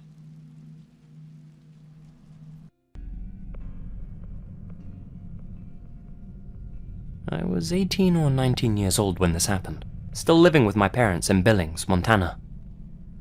We were hosting a foreign exchange student, Faye, a girl from China who was the same age as me. Her English was pretty good, so we became friends. Now, I'm a guy, but there was nothing going on between us. She was more like a little sister figure to me, seeing how she lived at my house and all. Anyway, the two of us snuck out one night to go to this party. We got home late, around 1 AM I think, and we both quietly walked up the stairs and tried not to wake my parents. Faye silently crept into her bedroom down the hallway, and I went inside mine and hopped into bed. I was so tired that I drifted off to sleep within minutes. I don't know what time it was, but I was awoken in the middle of the night by the sound of creaking in my bedroom. I woke up groggy, with my eyes tired from sleep, and scanned the room around me. The sound was coming from my closet door, which was slowly creeping open. There, emerging from my closet, was the dark outline of a human with a weird-shaped head. Now, I suffer from sleep paralysis from time to time, which means I often wake up with audio-visual hallucinations in the middle of the night. I quickly rationalized that the figure in my room wasn't real, and that the closet hadn't really opened. I was just in that place that's neither dream or reality. Even though I've had these experiences a lot of times in the past, it was still creepy to see the dark silhouette of a person looming out of my closet. I kept my eyes on the spectre as it slowly tiptoed to the end of my bed. It stopped, facing towards me, and began swaying from side to side. I closed my eyes, desperate to fall back to sleep and get rid of this nightmare creature at the foot of my bed. As I did, I heard its fake footsteps slowly backing out of my room towards the hall. Good. It would disappear soon, I thought. Then, I heard the sound of my bedroom door carefully being closed. What the? Something wasn't right about this hallucination. It wasn't like all the others. Every time, the figure would just dissolve and fade away as reality took over, but this one legitimately just exited my room. Now, sure that I was fully awake, I decided to get up out of bed. I walked towards my closed bedroom door and quietly opened it. There, standing in the hallway, opening the door to Faye's room, was the same dark figure. It wasn't a hallucination after all. It was a man, a stranger in our house, creeping into my friend's bedroom. I let out a loud, "Hey!" which of course startled the guy. He dropped something on the floor. In the dark, I couldn't make out what it was. I hit the hallway light switch on my left. The hall lit up. I could see him clearly now. His head wasn't weirdly shaped at all. He was wearing a mask, holding some sort of small club in his hand. On the floor by his feet was a small length of rope. From inside her room, I heard Faye let out a terrified scream. She must have woken up during the commotion. The masked man darted down our staircase. In all honesty, I had no idea how to react. I just stood there like a rabbit in headlights, totally shocked that this wasn't sleep paralysis after all. My father came storming out of my parents' bedroom at the far end of the hall. I screamed that a man was just in my room and that he was about to go into Faye's.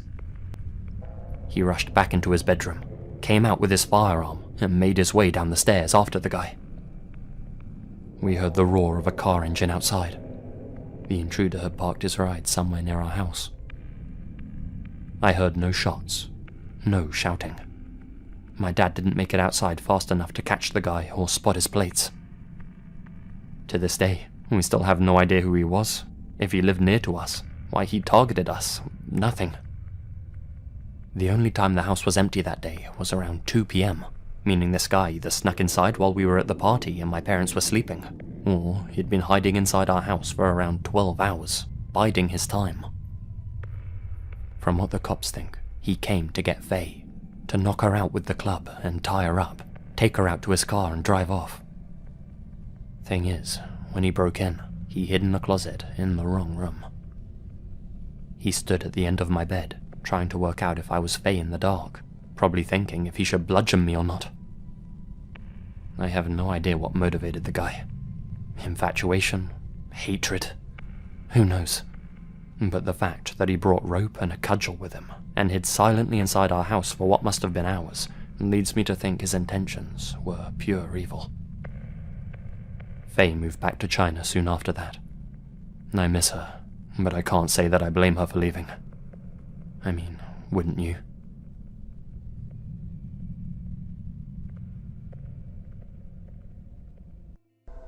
About 3 weeks ago, my mum told my brother and I this story. Sally is a lifelong family friend. She would frequently visit her friends and family in Oklahoma. We live in a small town in southern Ontario, Canada. So, Sally would drive. Sally would drive straight 20 hours at least, overnight, to get from our town to another small town. She did this to save money, and obviously she wanted to arrive as soon as possible. Now that you've heard the prelude, here's the story. About 30 years ago, she decided to head south for a visit. No big deal, she's done this a few times now. So, she packs up and heads out. At some point, after driving about 14 or 15 hours, she started getting pretty tired. Being as it was probably the 80s, it was a little safer. So, she decided that she would stop at a rest stop for the night to get some sleep, and resume again first thing in the AM. She parks in a very well lit and busy rest stop. She parks right by the lights, and felt at ease because there was an abundance of travellers stopping and going. She gets out of her car for a bathroom break, comes back, and settles in her car. About then, an RV pulls up beside her, and an elderly couple get out.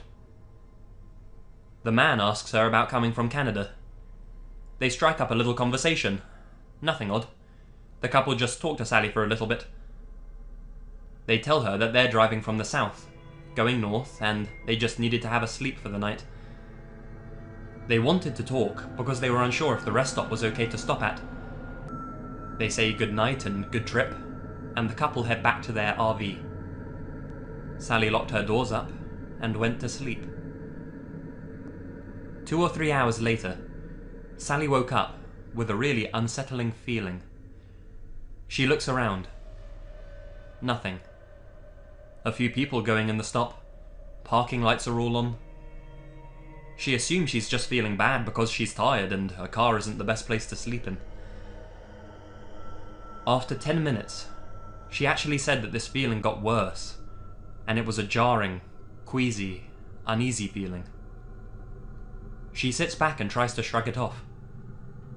This doesn't work, and apparently she had every red alarm and instinct telling her that she needed to go. She panics, starts her car and peels off. She doesn't care where, she just knew that she needed to get away from there. About 20 miles down the road, she finds a motel and gas station. She decides to see if she could get a room there for what little money she had. She converses with the person in charge. He cuts her a deal because he doesn't want to see a young woman driving alone late at night. She gets a key, pops in her hotel room, and sleeps for the night. No issues whatsoever. Around 9 AM, she wakes up, showers, changes clothes, and decides to relax for a few. She turns on the TV, and what she said was on it actually gave me chills. There was a breaking news story about an elderly couple who had been killed in the middle of the night. The news shows the RV that Sally was parked next to, in the exact same spot, at the exact same stop. She even sees the fast food drink cup that she dropped by accident that rolled under her car. Sometime during the night, a man broke into their RV and killed them, and then simply left. Presumably this all happened right before Sally had left. The man was never caught, and Sally, since then, stopped at hotels for the night and avoided rest stops.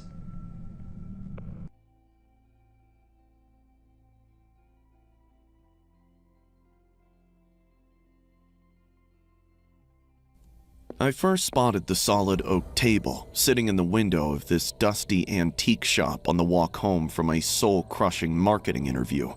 I was fresh out of college, broke and drowning in student loans, spending my days hunting for full-time work while barely scraping by on flaky freelance design gigs and a shitty part-time temp job. But when I saw that table, I was obsessed. It felt like the one adult thing I needed to finally make my tiny, empty apartment feel like home.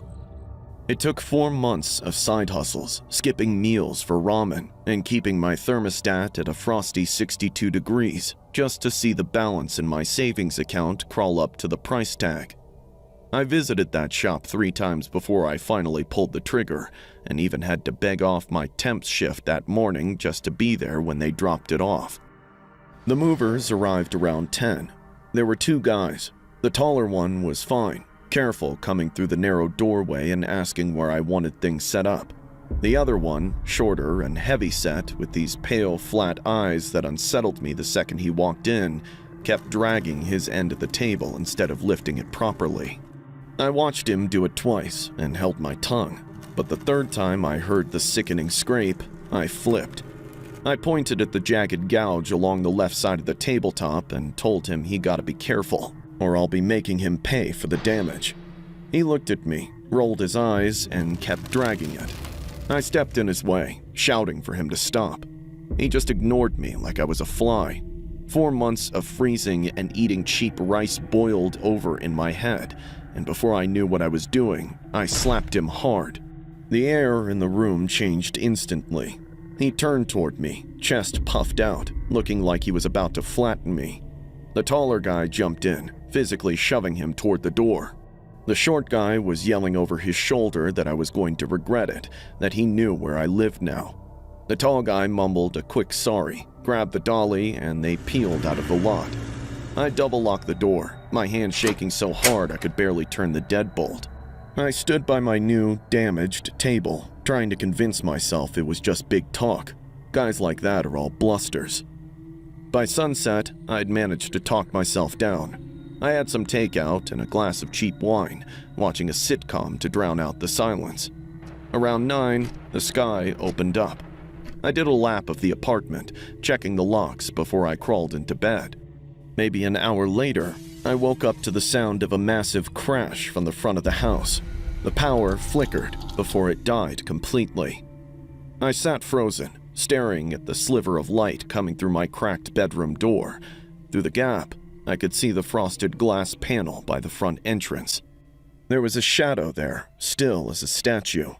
I blinked to ensure it wasn't a tree branch or a trick of the light, and really the outline of a person. But it stayed. I hurriedly scrambled for my phone, but it had lost signal at some point during the storm. I got up and took the heavy candlestick from the dresser and went to the kitchen and stood with my back against the wall and listened.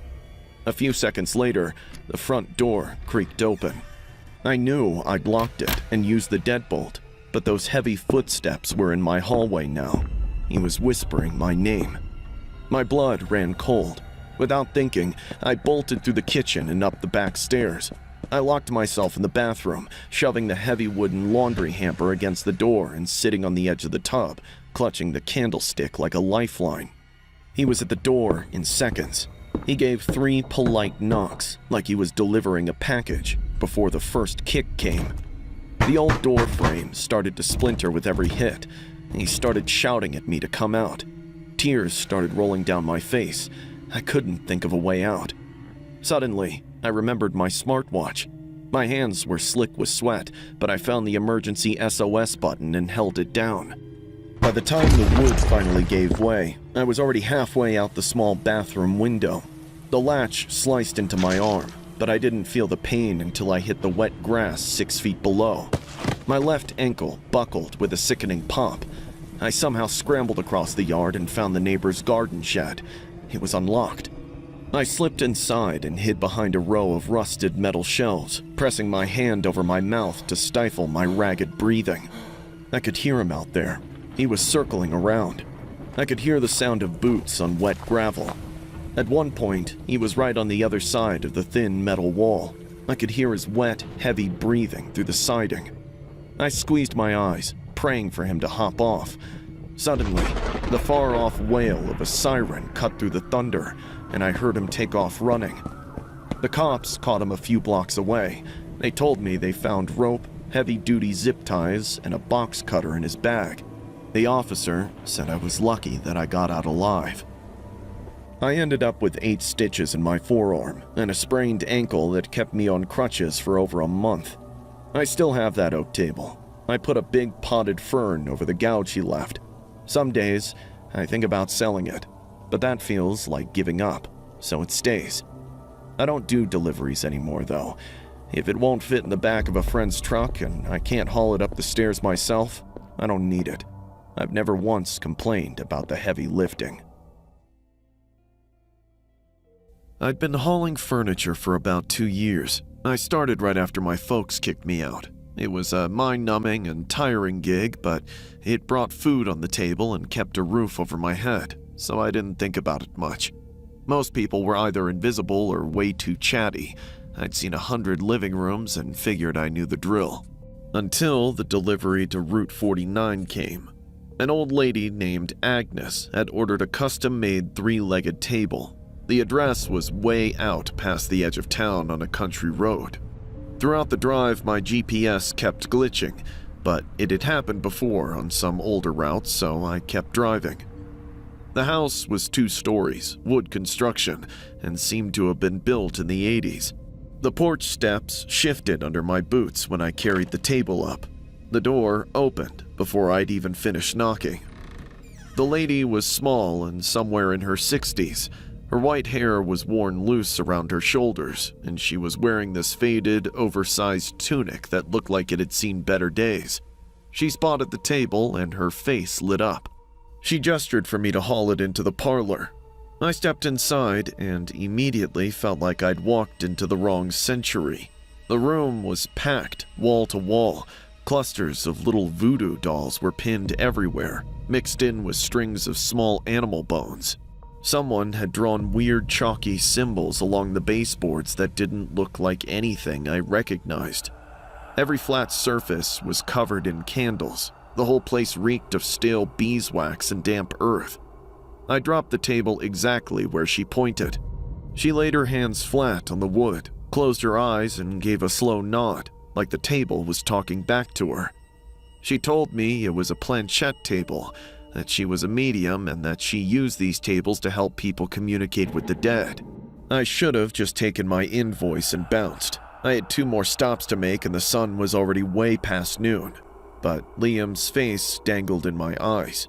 It had been nearly a month since the crash took him. We'd been best friends since our sophomore year, and a day hadn't gone by when I hadn't missed him. So I heard myself ask her if she could reach him. She happily agreed. She asked me to light all the candles around us. She set 2 chairs at the table, placed the planchette on the surface between us, and told me to put my fingers on it lightly, and not to take them off regardless of what happened. I watched her close her eyes and start whispering. At first, everything felt completely normal. I was even grimacing inside that I fell for it. Nobody could talk to the dead. But after 5 minutes, the temperature started dropping to the point where I got shivers. Every candle in that room tilted sideways at the same time, but there wasn't a lick of wind. Agnes went completely vacant. Her breathing slowed. Her hands turned white where they gripped the planchette, and her head slumped forward like somebody had cut her strings. I'd nearly got up and booked out of the room when she started giggling. My blood turned to ice. She started rambling incoherently.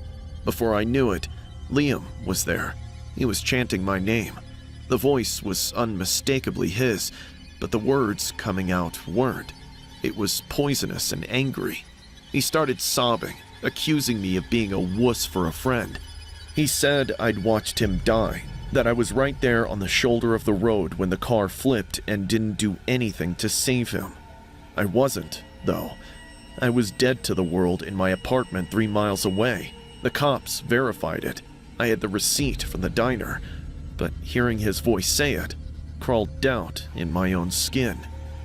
Agnes's face started twitching, muscles pulling in directions that weren't meant to go. When her eyes finally snapped open, angry tears rolled down her white pupils. The voice growled and shouted as Agnes convulsed.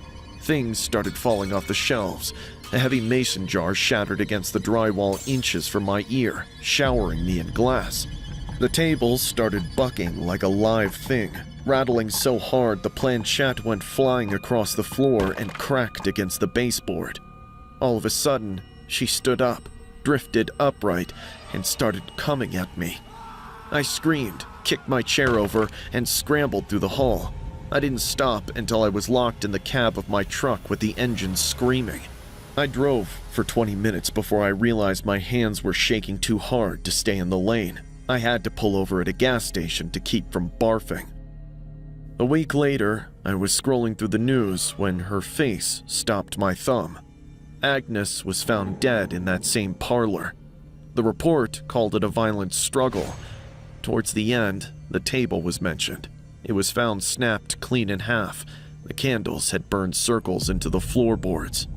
I came real close to calling 911 to spill everything, but I stopped. What was I going to tell them? That some creepy table told me I was a killer? They tossed me in a psych ward before I even got to an interrogation room. But whenever I close my eyes now, I still see those eyes and feel the burn of those jars shattering. I can still hear Liam, too, calling me a shitty friend. I find myself replaying the whole night over and over. I check the clock on my stove, the time-stamped texts from that night when I was home. I know I was. But then, why's Liam's angry voice silencing my truth? My mom and Uncle Carlisle hadn't talked in forever before she rang him up in the spring of 2019. I wasn't really sure what they talked about, and honestly, I didn't ask. The fact that she was even reaching out to him meant things at home were really bad. My dad had gotten himself into some legal mess that I'm not going to dive into here, and she needed a place to stash me for the summer. With all her other siblings already on vacation, Uncle Carlisle was her only option. When he actually said yes, she was caught so off guard she kept bringing it up the whole drive to the airport while she gave me the lowdown on the guy. Ever since he was a kid, Uncle Carlisle wanted to be some big-shot scientist, but he couldn't really cut it in school. So he ended up turning his place into a DIY laboratory to keep doing his own thing. She told me he was a bit eccentric, but totally harmless. He picked me up in a truck that smelled like a mix of bleach and stale coffee. He was thinner than I pictured, with these yellowed stained fingers and glasses that sat all crooked on his nose. The second I buckled my seatbelt, he started rattling off the house rules. I had to cook for myself, do my own laundry, and handle the dishes. All of his lab gear was strictly off limits, and I wasn't allowed to have anyone over. He made sure to tell me twice not to touch anything in that lab. I didn't really know what to say, so I just kept nodding. He lived out in rural Wisconsin in a ramshackled mansion. The house was 3 stories tall, with paint peeling off and long, ugly strips. When I stepped inside, the pungent smell nearly knocked me over. The lab took up most of the first floor. It was lined wall to wall with glass jars. Organs, specimens, and a bunch of other stuff were floating in yellow fluid. Without a second's delay, he showed me my room on the 2nd floor, and I locked myself right up. My mom called twice, asking how I was doing, and I told her I needed out ASAP. She told me she was making arrangements and would come get me the moment something worked out. The big crate showed up on the third day, on a rainy Saturday afternoon. 2 guys lugged it up. It was almost as big as a wardrobe and had a heavy combination lock on the latch. Uncle Carlisle was at the door before they even knocked and wouldn't even let them pass the porch. When I asked if he'd needed my help, he gave me a stink eye, grabbed one end himself, and dragged it inside alone. Once inside, he kept admiring the crate, as if he'd been waiting his whole life for whatever was in that box. He strictly told me not to touch it and disappeared down the hall. I kept staring at the crate, dying to know what was in there, but I knew better than to mess with his stuff. By dinner, I'd pretty much forgotten the whole thing. The night, I was having a Skype call with Joe, my best bud, when suddenly a loud thumping started echoing from right below my room. Figuring it could be the old pipes or something, I went to check and followed the noise. I ended up right outside the lab. I peeped through the crack. The noise was coming from the crate. I was about to creep when footsteps echoed down the hall, and I ran back to my room. On the 4th night, I woke up to a high-pitched laughter coming from downstairs. I lay there for a bit, debating whether I should go or leave it be. The crate definitely held something weird, and curiosity was killing me. So I went to the landing and peeped into the lab. Uncle Carlisle was down there, darting between his machines, touching things, muttering, circling, and laughing to himself. His eyes were bright and excited. He looked up, saw me, and told me to come down. He said I had to see it. He'd actually done it. I asked him what he meant, and he told me he'd found a way to wake the dead. My eyes widened, and heart started hammering, but I could blink. The banging started inside that crate again. In seconds, it started shaking across the concrete floor. The overhead bulbs started popping out one by one. Shelves rattled, jars fell and shattered on the floor, and a rotting smell spread. Suddenly, from the 2nd floor hallway right above me, I heard the wailing of children. The sound was moving back and forth like they were pacing up there. It got so loud I thought my ears gonna start bleeding. I bolted for the door at the end of the lab. Uncle Carlisle was right behind me. We ran through the hallway. I made it through, but before he could get out, the door slammed shut. I heard the bolt click into place from the inside. Uncle Carlisle was screaming my name. I started pounding on the door and twisting the knob, but it was locked. His voice went up and up, getting higher until it didn't even sound human anymore. There were chants and breaking of glass and sparks from machines. It lasted maybe 2 minutes before everything went dead quiet. I kept knocking on the no, unsure what to do. About half an hour later, a sheriff patrol stopped. They asked me why I was outside in the rain and if I was okay. I sobbed about Uncle Carlisle. The officers went inside while I waited by the driveway. One of them came back out, whispered something to his colleague, and the two headed back in. Nobody told me a thing until we were at the station. Uncle Carlisle was dead on the lab floor. Someone had ripped his eyes off his sockets and left him to bleed. The crate was still locked, and they had to cut through the latch to open it. Inside was the mummified body. It was really old and tiny, but was perfectly preserved. Uncle Carlisle had illegally bought to conduct a science experiment. The mummy was in the same state it was brought, except its eyes were now filled with a pair of fresh human eyes, as if it had been recently stitched there. The investigation lasted about 2 years, but I stopped following it because Mom asked me not to. She said I'd already seen enough, and I couldn't agree more. We eventually got back to our normal lives, but there hadn't been a night since when I hadn't relived the evening, heard his shrills for help, or heard the rumble of the crate in my sleep.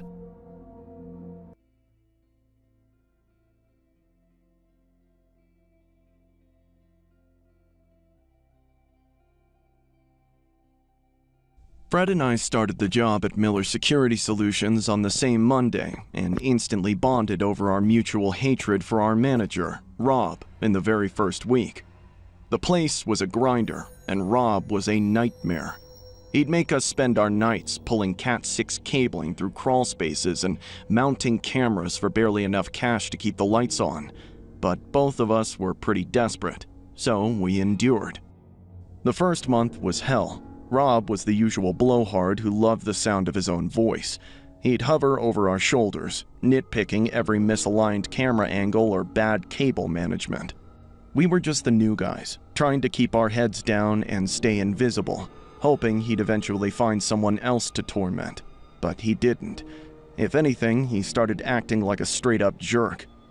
He'd call us demeaning names, belittle us in front of customers, and find any excuse to dock our pay.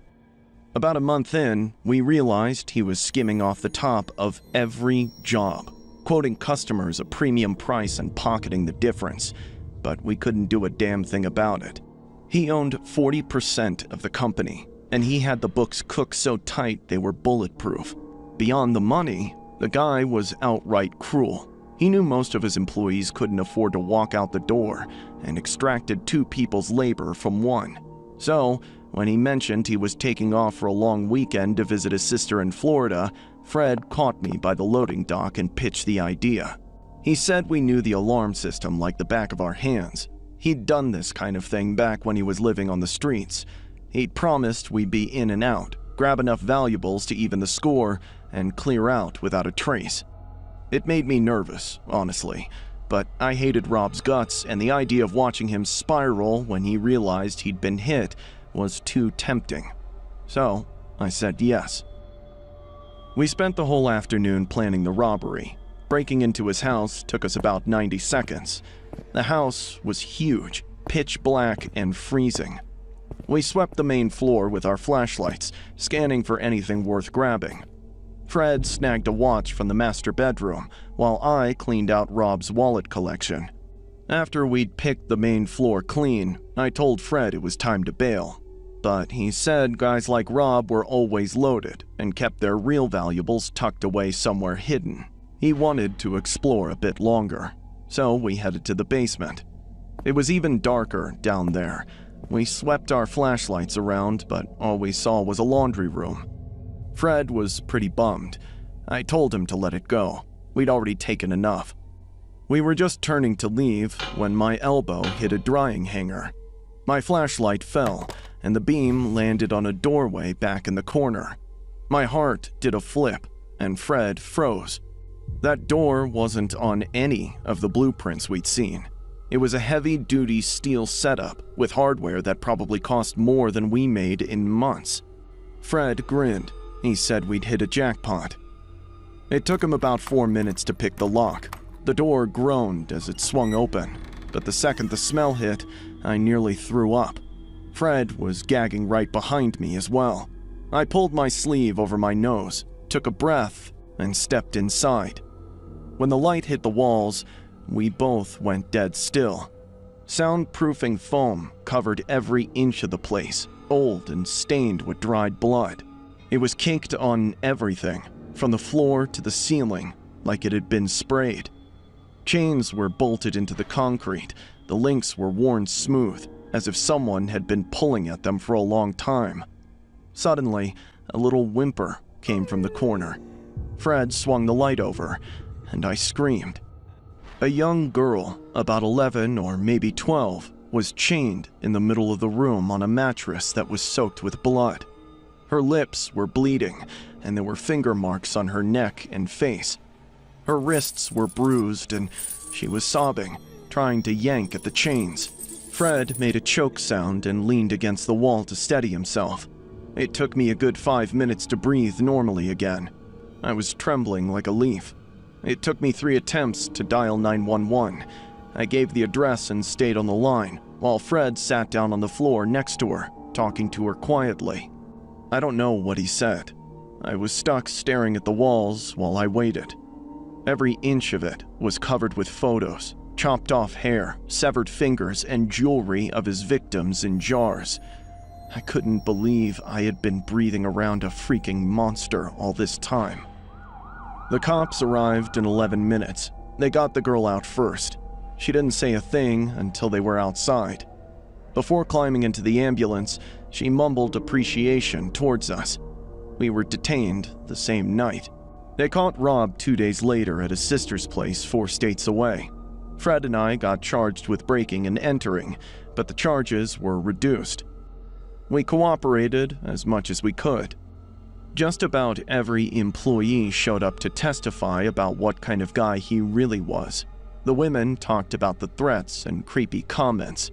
Fred and I got canned, obviously, but both of us are still in the same line of work. I don't really know what else I'd do, but every time I open a door I'm not sure about, that smell hits me before I even see anything. I don't think I could digest how close I'd been to evil all along and how oblivious I had been. I'd been in that house a dozen times. I'd done maintenance, tweaked his cameras, even stood in his kitchen shooting the breeze while he poured me coffee. The whole time, I was walking on top of that basement floor and had no idea what was being buried right beneath my feet. I'd been a professional locksmith for over a decade, so I was used to any reason a person might have for needing their locks changed. Mrs. Devlin's case seemed like another standard job when she called me on a Wednesday morning in August, saying a friend had given her my number. She asked if I could get out there right away. She gave me an address on the edge of town, where the houses are massive, with fountains and never-ending driveways. I told her I was already booked for the day, but she insisted she needed to replace her locks urgently. She even offered to pay double. When I pulled up, she was already watching from the front window and had the door open before I'd even finished walking up the path. She was jumpy while she explained what she needed. She wanted the most unpickable deadbolt I had, and the whole time I was working, she kept peeking out the window at the street. When I finally asked if she had a specific reason to be worried, she opened up a little. She'd gone through a messy divorce recently. Her ex had been harassing her, and while her lawyer was handling it, things were moving way too slowly. I didn't pry for more details. I did my job and told her to check. I'd swapped out the front deadbolt, put on 2 heavy-duty interior chains, and updated all the hardware on the back door. It took me about 3 hours, and she paid me well. When I handed her the new keys, she let out a massive sigh of relief. I told her she was in a much better spot than she'd been by that morning, and I meant it. The locks I put in were top tier, and the install was solid. By the time I got home, Mrs. Devlin had already slipped off my mind. Late that night, I was doing laundry. When I picked up my jacket to throw it in the wash, a key clattered onto the floor. I realized I'd accidentally walked off with a spare. I thought about just mailing it back, but considering her situation, that didn't feel right. I decided I'd drive out there in the morning, return it in person, and apologize for the mix-up. I was back at her place by 8 the next morning. The front door was already cracked open about 4 inches. I stood on the porch and called out her name. Nobody answered. So, I pushed the door open a few inches with the flat of my hand and peered into the hallway. The entryway table was flipped, and the mirror had been knocked off the wall and shattered in the corner. I called out Mrs. Devlin's name and stepped inside. I found her upstairs, sprawled on the landing in a pool of blood. It was horrifying. Someone had smashed a wine bottle over her head and used the jagged neck to finish it. My stomach turned and I backed away, fumbling with my phone to dial 911. I sat on the porch steps, shivering in the morning air until the sirens came. When the cruisers pulled up, the flashing lights seemed too bright for such a quiet street. The detectives took over in seconds. They took me to a van and started drilling me with questions. Where was I last night? Why was I back so early? They listened, but I could tell they were just waiting for a slip-up. They told me the deadbolts I'd installed were completely untouched. There was no sign of forced entry, and to top it off, they found my prints everywhere. I was arrested, charged, and got 11 days in county jail. It's a miserable place. My lawyer kept telling me to hang tight, that he was digging up something to clear me. But it's hard to believe in process when you're staring at concrete walls all day. Finally, they got the breakthrough in pharmacy security footage from across the street. It showed a figure wearing my exact work uniform approaching the house at around 3 a.m. My van was clearly in the frame, parked in her driveway, but I was sure my van was locked in my garage across town, and I was dead asleep at the time. Whoever it was had cloned my keys and even had a replica of my work van. It took them 3 days to track her down. It was Lauren. She'd worked for me 2 years back. We'd had a brief, messy thing, and when I ended it, she didn't take it well. She had a fixation. I'd fired her and hadn't given her a second thought since, but she'd been stalking me all along. When I started seeing this other girl from Hinge, she couldn't take it and came up with this plan to punish me. She'd lifted impressions of my van key, tracked my routes, and memorized my quirks, like how I'd sometimes pocket a spare key out of habit. She'd built the whole scene to frame me, counting on me to come back and discover the body. Lauren received 18 years. Mrs. Devlin's daughter, who flew in from abroad for the trial, apologized while sobbing. I attended the funeral and couldn't come up with the words to offer condolences. I am still a locksmith. Friends tell me to get out of the trade, but quitting feels like letting Lauren win and take something else from me. But the episode has left its mark. I don't move fast anymore. Before I leave any job, I lay out every single key on the passenger seat of my van and count them against the work orders. I haven't cut an extra key since. I still dream about that front door standing ajar, 4 inches. How mundane it looked from the sidewalk. How easy it was to just push it open and walk into my own nightmare. And I haven't slept properly since. As a child, I aspired to be an interior designer. I wanted to help people make their homes look appealing. At 17, I even landed an internship at a custom woodwork shop where we built high-end hotel doors and heavy-duty hardware. About 2 months later, my parents died in a crash, and my entire dream shattered. I needed steady money and ended up drifting into locksmithing through a friend of a friend. It wasn't the plan, but it kept me fed. 9 years later, it remained my profession, but now I was obligated to be on call around the clock. The night hours usually paid better. It was a lazy Saturday night in June. I was half asleep on the couch watching Deadpool. The table clock read 2 a.m. Suddenly, my phone buzzed. It was Mr. Turner. He was a retired professor in his 60s who lived across the street. He'd lost his wife a few years back, and his kids never visited him. People around said his son got busted for dealing, and he'd cut him off from the will. But that wasn't my business. Honestly, he seemed like a regular guy who kept his lawn neat, left his porch light on, and waved when I pulled in after work. But he was usually private, so a call late at night felt off.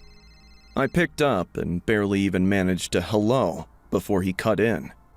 He sounded shaken. He said that he was trapped inside his house. The front door mechanism had completely seized up, and he couldn't get the latch to budge. He was scrambling to make an airport run and was starting to panic, so he asked if I could come over and take a look. I told him I'd be right there, grabbed my tools, scanned the street, and headed out. Outside, his place was pitch black. It was the first thing that set me off. Turner always kept the kitchen light on out of habit from when his wife was alive. I crossed the street and called his name from the porch, but the place stayed dead silent. He didn't turn on the lights or respond. I pressed my ear against the door, listening for anything, but only got dead silence. Dreads started crawling up my spine. I was genuinely worried for the person. So, I hurriedly picked the lock. Luckily, it was a standard deadbolt and took me maybe a minute.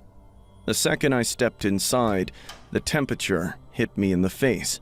It was weirdly cold, as if the heat hadn't been on for hours. The whole house felt empty. Walking in, I started shouting his name, telling him the lock was fine and he could go pick up whoever he wanted. But he wouldn't reply. I did a quick scan. His reading glasses were sitting on the side table. There was a half-finished glass of water on the kitchen counter, and the TV remote was resting on the armchair.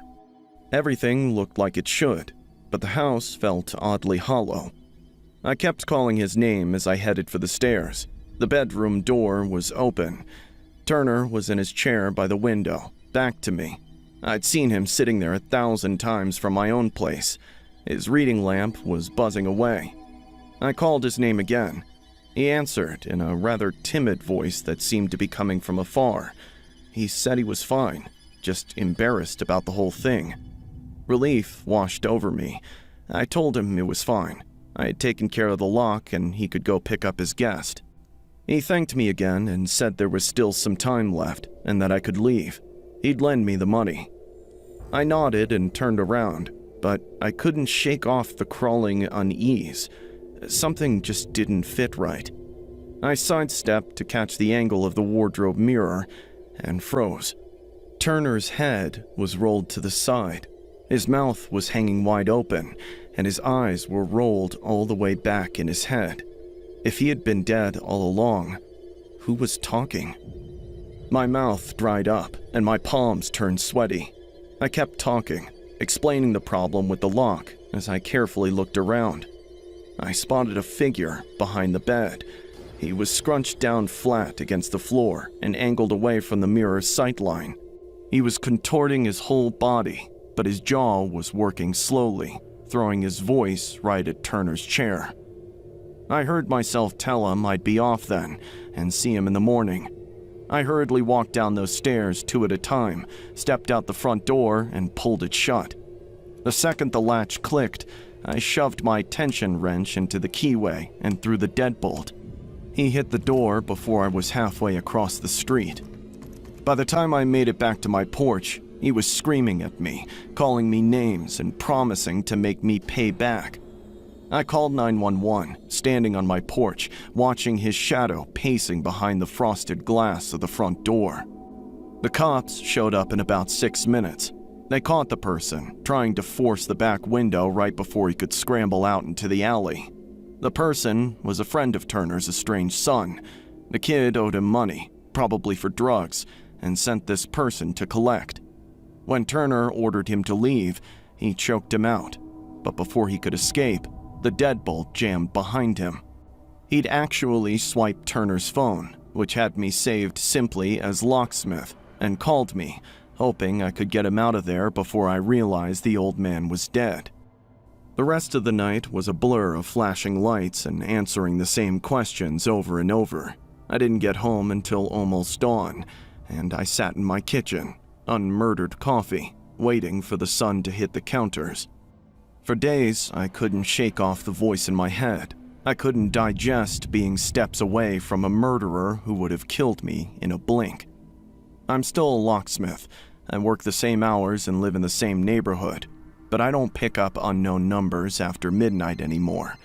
And now, every time I walk into a room that feels even a little bit off, I inspect the mirrors before I do anything else.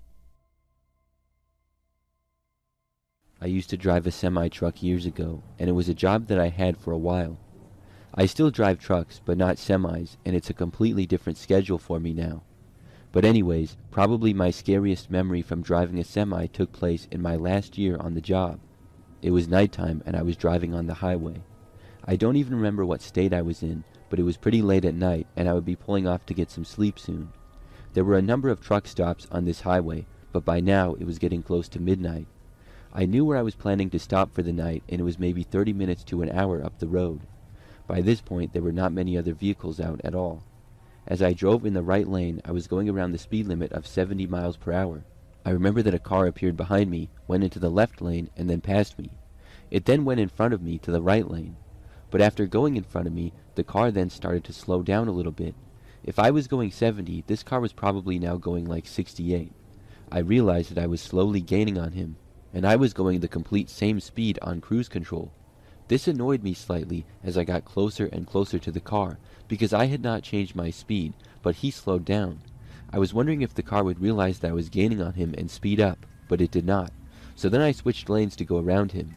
I sped up, passed the car, and then went back into the right lane when I was by. However, moments later, the car sped up and went into the left lane to get around me. This person must have realized that they had slowed down too much. So very quickly this time, the car passed me going much faster. It went a good ways ahead and then changed lanes when it was pretty far in front of me. I figured this guy was going to go faster this time and not let the same thing occur. At first he was going at a good speed and way up the road, but then I started to slowly gain on him once more. This was really annoying.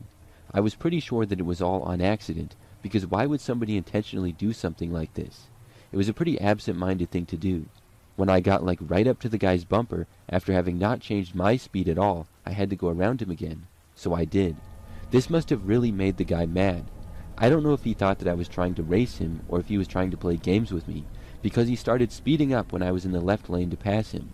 I just said, okay then, and I moved back over to the right when he was in front. Then he did something crazy.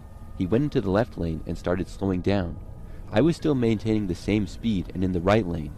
Then I started to pass him because he slowed down so much, and I didn't know what he was doing. But then he sped up and then cut right in front of me.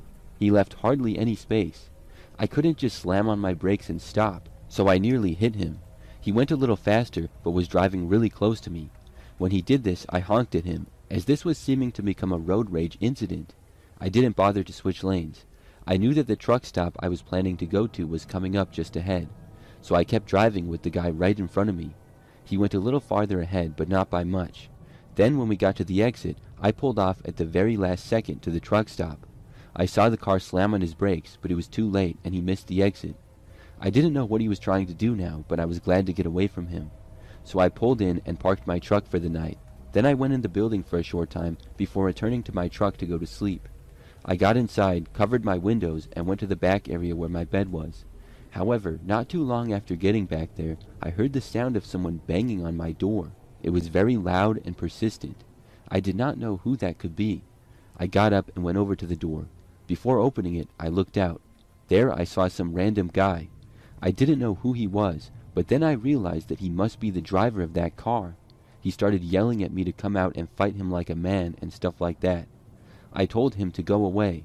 I had no interest in fighting that clown. After his yelling and banging on the door persisted, a few other truckers nearby started yelling at the guy because he was being really annoying. He eventually stopped and yelled at me some more, as well as the others who were annoyed with him. Then he stormed off and left. I could not believe it. The whole thing was his fault because he wasn't paying attention. Driving a truck is a lot harder than driving a little measly car like his, but he didn't seem to realize that.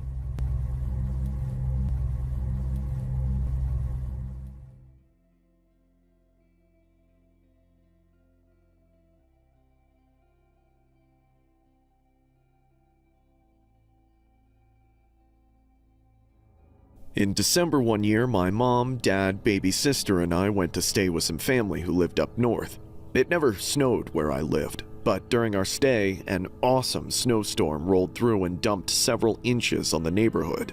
Our whole family went out to play, make snow angels and snowmen and all that typical stuff, but it soon devolved into a snowball fight between me and my cousin Leo. Within seconds, my baby sister started crying because she almost got hit, so we were ordered to go down the street.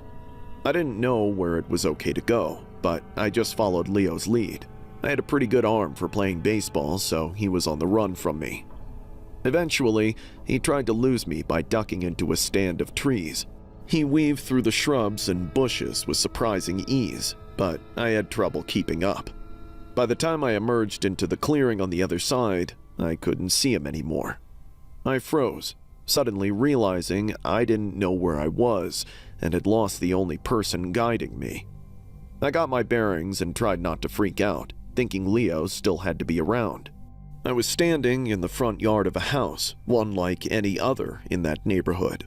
Large, 2-story, big yard with a car out front, though a little worse for wear, and a complete lack of any holiday decorations. When I looked down at my feet, I saw footprints cutting across the yard. They couldn't have been anyone else's but Leo's. I followed his exact path, first making a straight line for the house before curving away from the front porch, hugging the side of the wall and making my way toward the backyard. As I rounded the corner to the back of the house, I expected Leo to be there waiting for me, ready to jump out and scare me or nail me in the face with a snowball. But his trail ended, and nobody was there. I looked all around, not seeing any sign of him. He couldn't have jumped anywhere or been able to cover his tracks so quickly in the perfect blanket of snow over the ground, so there was only one place he could have gone, inside the house. Now, initially this wasn't as frightening as it should have been. After all, I didn't know anybody there, but maybe Leo knew the people that lived in that house and hid in there to freak me out. I was standing about 6 feet from the back door, right about where Leo's tracks ended, so I figured that's how he must have gotten in. Hoping this was all still part of our game, I knocked on the back door and shouted, "Come on out, Leo! I know you're in there!" My plan was to turn it around on him and freak him out, but when I heard nothing but silence, my stomach dropped. I started to think I screwed up and banged on some random stranger's door. Then, as the panic was taking over, the door clicked and slowly opened inward, revealing a dark, unlit interior. Hiding behind the door, peeking around the edge, was the bone-thin face of a woman. Her sunken eyes showed as much fear as they did malice, and they petrified me. Inside, I heard whispering from someone else, but it wasn't Leo. It sounded like multiple people. I remember imagining what it looked like in there, and all I could see was a pit of snakes. I stood there, unable to move for maybe 10 seconds, before the woman stepped out from behind the door into clear view. "Would you like to join us?" I could barely hear what she was saying because she was completely naked, standing in the bitter cold, looking halfway between dead and alive. Unable to think of a response, I tore my eyes away from the horrible sight of her and stared into the house. There, as my eyes adjusted to the dark, or perhaps as the light shifted, I saw my cousin's face, not 10 feet away. He was inside that house, with all those people, however many there were, whatever they were or weren't wearing, and the look on his face was somehow even more haunting than what I had just seen. Despite not wanting to acknowledge the woman in my field of vision, I saw her scrawny, wrinkly arm reach out to grab me. I panicked and finally ran for my life. I sprinted down the street, almost getting lost on the way back to my cousin's house, but then I found my family and frantically told them what was happening. The adults took me and packed me into the big SUV parked in the driveway. Then I directed them to the house. Before we got there, we ran into Leo. He was walking down the middle of the street, just a block away from the house, still wearing that same shell-shocked expression. However, the car outside and all the people inside were gone. There was nobody to report. The house was vacant. Leo's parents said the bank foreclosed on it nearly a year ago, and it had been sitting on the market ever since. I never had a clue. The for sale sign had been knocked down and buried in the snowfall, and I never got close enough to see the busted lockbox on the front door, which meant the key had been stolen by those freaks. We don't know how long they were living in there, but it couldn't have been that long with their car sitting out front.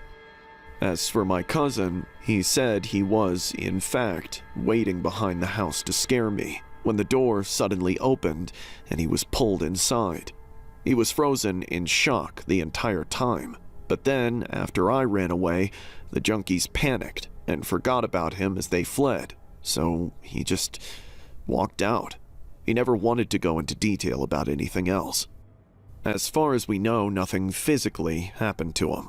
He wasn't beaten or touched or anything like that, but the things he must have seen in there, I just can't imagine. I mean, I did get a taste of it myself, and it certainly scarred me for life, but Leo's experience must have been so much worse. Honestly, I think I'm better off not knowing the rest. I used to go skiing with my family every year. Those were some of my favorite memories. I told myself that when I became an adult, I would get my own skis and gear, then go on a trip with my friends. By the time I was finally able to fulfill that dream, I was no longer close with my old circle of friends, but I was engaged to my fiancée. To protect her privacy, I'll refer to her simply as Jane, though I assure you there is nothing plain about her. This trip was our secret pre-wedding honeymoon.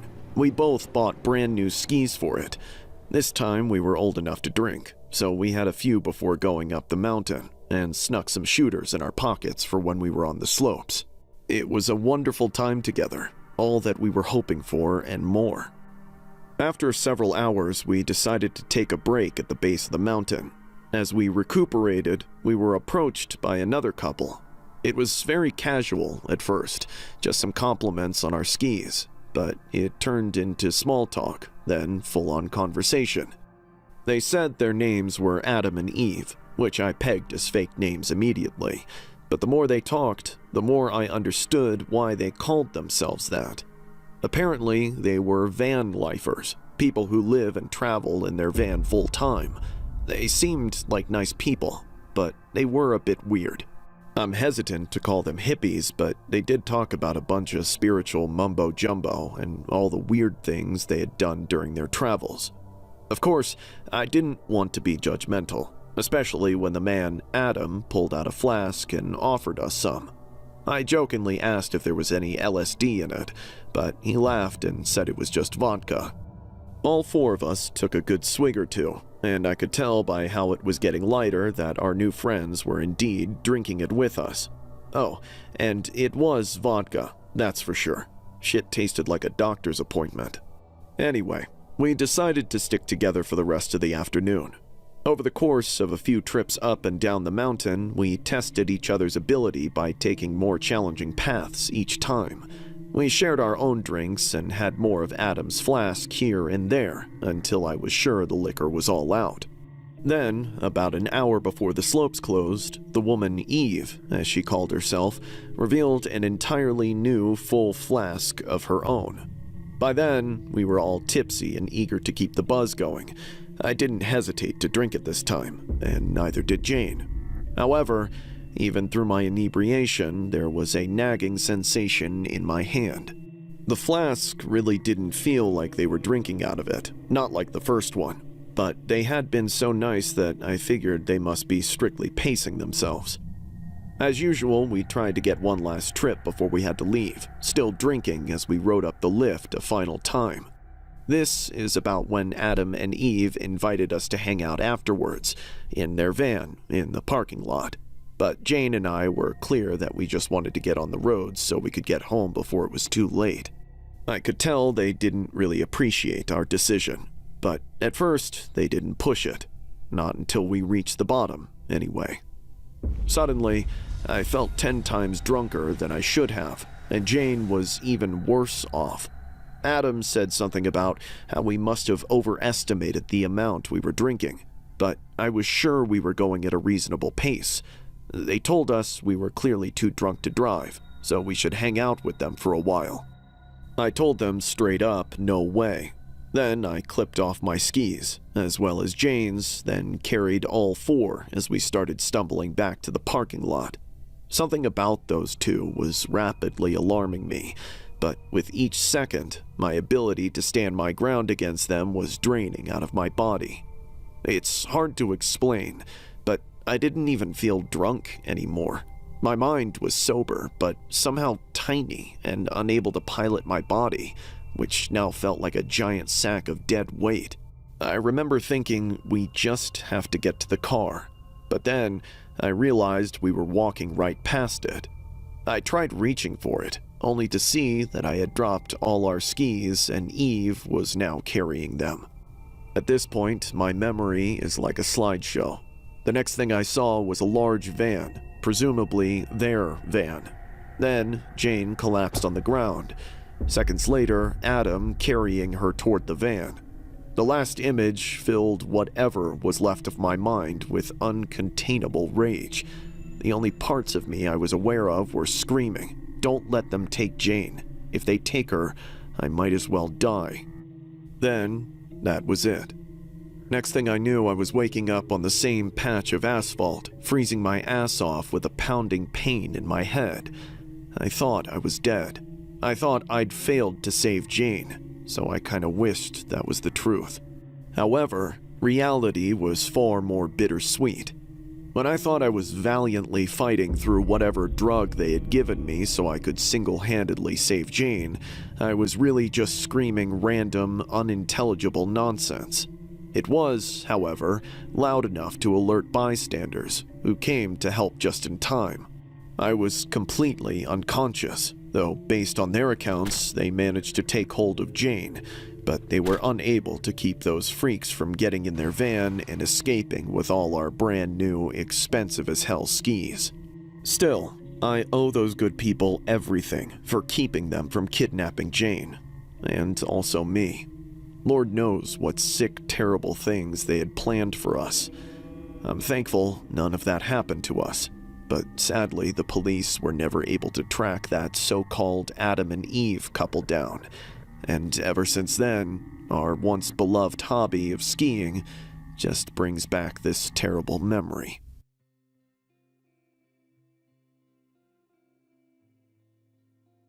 Last winter, I visited my childhood home during a break from college. The whole town, which isn't much to speak of, was blanketed in snow. I almost crashed my car on the icy roads just getting there, so I didn't plan to go on many outings. Instead, I spent all my time at home. Christmas had passed and we were just waiting for the new year, but I was struggling to sleep after everyone else had gone to bed.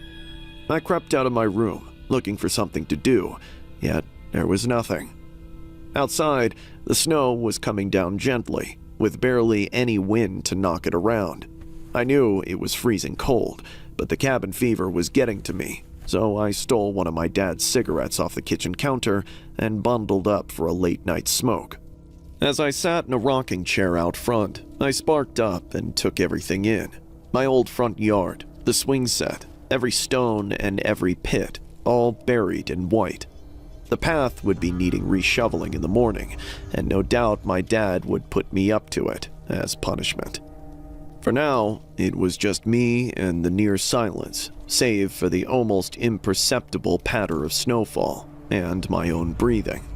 It was a new moon, but the clear country skies bathed my old haunt in starlight, and though it was difficult to find things to miss about home, I had to admit it could be beautiful at times.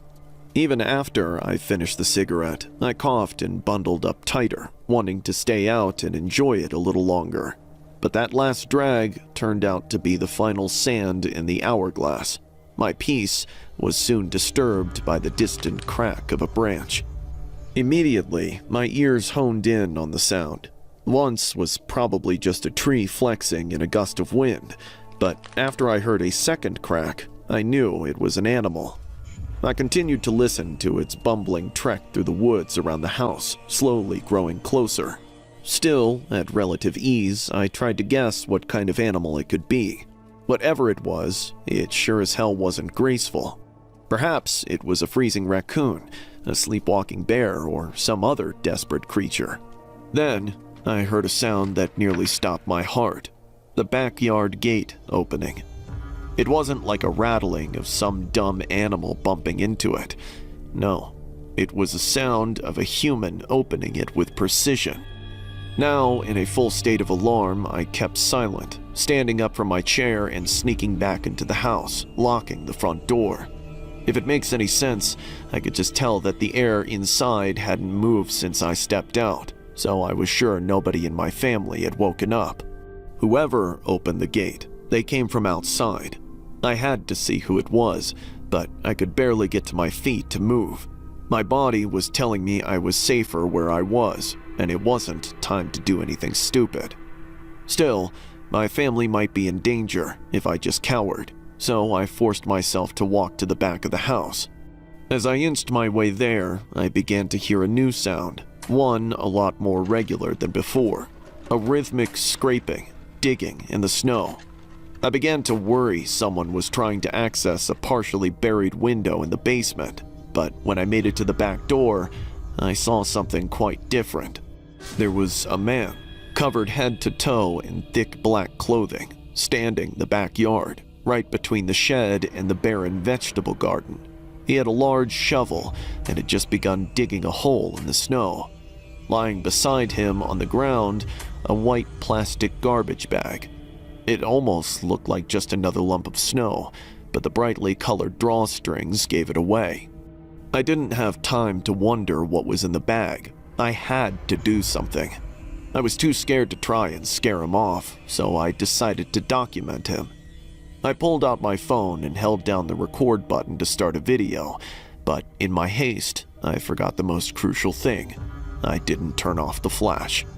For merely an instant, the flash blared into existence, reflecting off the glass of the back door and washing out any image I could have gotten.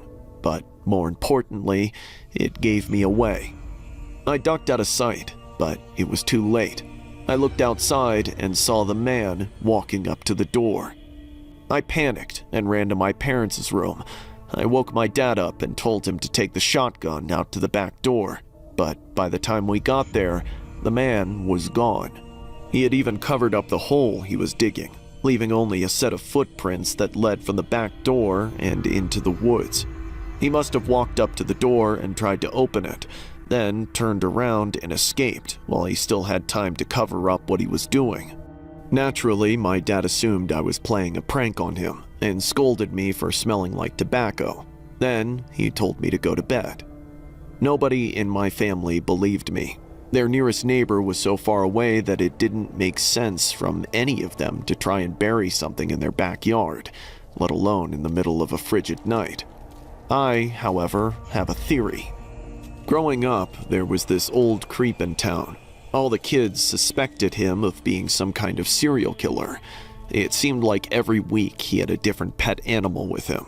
Some new car parked in his driveway behind his, but he always insisted he lived alone. No pets, no guests, no family.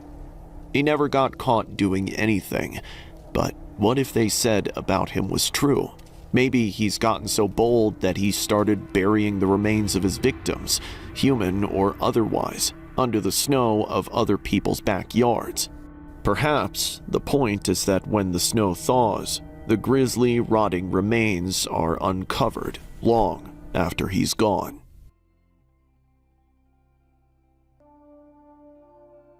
This is something really weird that happened not too long after I got my first job. When I was 17, I got a job at Walmart as a cashier. I was young and I had never had any kind of job experience before, so I didn't really know what I was doing very well. I don't remember a ton from my first shifts, but this happened on what I think was my third or fourth time working there. As a cashier, I would work mostly in the afternoon until sometime at night. So on this night, it was getting later and I would be getting off of work soon. To that point, it had been a pretty average shift as far as my memory goes. Things were a little bit busy earlier, but then it got quieter and quieter the later at night that it got. As I was approaching the end of my shift, I had maybe half an hour left when a coworker approached me. She came up and asked me when I was off, and I told her that I was off pretty soon. She then told me that when I had about 10 minutes left to leave my check lane and go to the back room and pointed over to it. She said that she needed help with something and it wouldn't take long. So I told her okay, and then she left and I stayed at my checkout. I had never seen that woman before, but there were a lot of coworkers at the Walmart that I had never seen, as the stores are always very big. So things were quiet for the rest of my shift. With 10 minutes left, I did what I was told. I turned off the light to my checkout and then I walked to the back of the store. I didn't know what I needed to help with, but I didn't question it. Being new to the job, I was willing to do whatever they asked, even if I was just hired as a cashier. So I went to where I thought I was supposed to go. There were the swinging doors to the back room area, and this was in the back corner of the store kind of. It was quiet over there, and when I got in, it looked like the typical back room. However, I didn't see anyone. I took a few steps in, and then I heard the same woman's voice. She called out my name, but she was way farther down, and I could not see her. I said that I was there, and she told me to go down by her.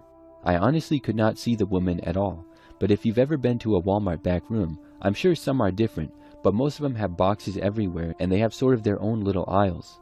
It was all organized, but not as clearly and presentable as on the sales floor, and there's lots of other random boxes and equipment around. I could tell that she was in the far back, but I couldn't tell exactly where. I started walking and she yelled at me, "Over here." I turned and started going towards her. I made it maybe 20 feet and I still couldn't see her. That's when I heard the door open behind me.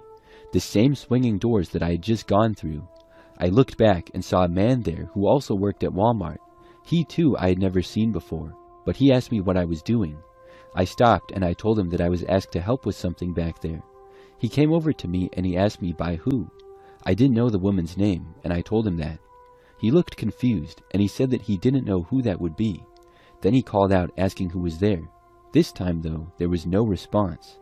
We walked farther up, and then we heard someone walking away kind of quickly, but they were still out of view. When we made it kind of around the corner a ways up, there was an exit door that was sort of propped open. I remember the guy saying he figured whoever was there had left. He opened the door and looked outside, but didn't see anyone. He then told me that he worked in that area in a department, and he said that they didn't need help with anything. He told me that as a cashier, I probably would not be asked to help with anything back there anyways.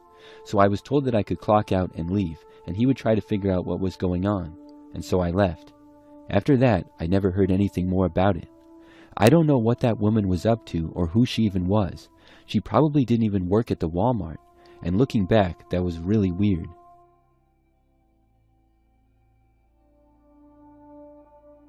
A couple of years ago, I was living by myself in an apartment building. To give you a little bit of background, I'm a woman and had lived in the apartment for almost a year. It was a pretty decent place, as it was only a few years old and for the most part had no problems. At this particular time, I was working an office job on weekdays, and the office was a fairly large building with a few floors and a parking lot. It was close to the city, but it was kind of on its own plot of land, so it was more private. There was a large parking lot in the front, and then the building and grass around it. It had a small private drive that went up to it. So that's the basic background for the story.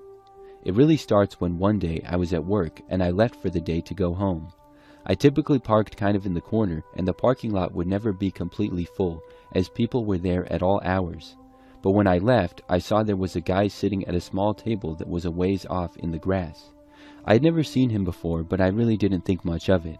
I did recognize or know most of the people around the office, because it wasn't that huge and I had been there for a while.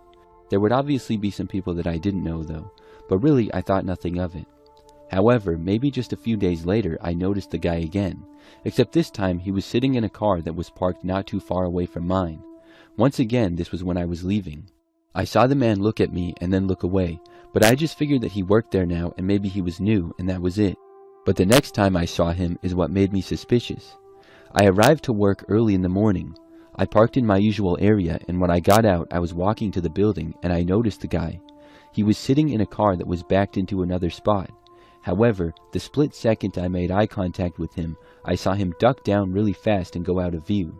I didn't know why he would do that. It was like he was trying to hide. This made me stop and continue to watch him because it was really peculiar. After a few seconds, there was nothing. But then he sat up part of the way, saw me again, and then quickly drove away in his car. It was really suspicious. I went inside to work, and I also realized that it was strange for him to be leaving at this hour.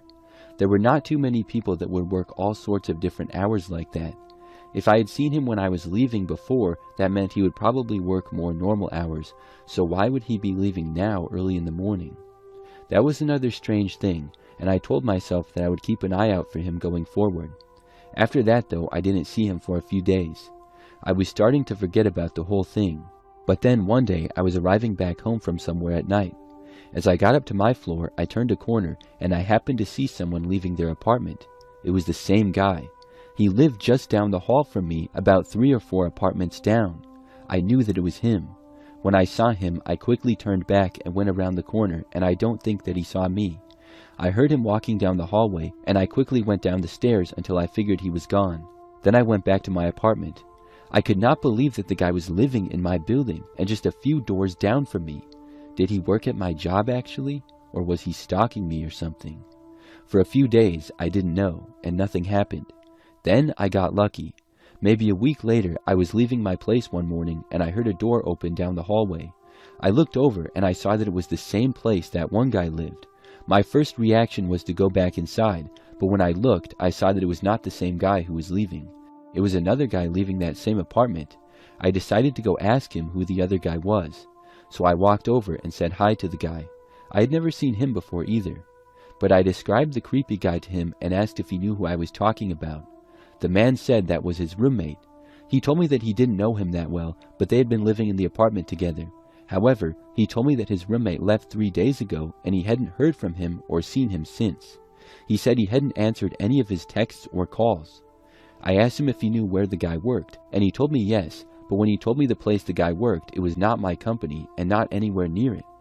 I told the man what happened, and he said that he thought his roommate seemed odd and that he didn't want to live with him anymore. Then we went our separate ways. I never saw either of those guys again.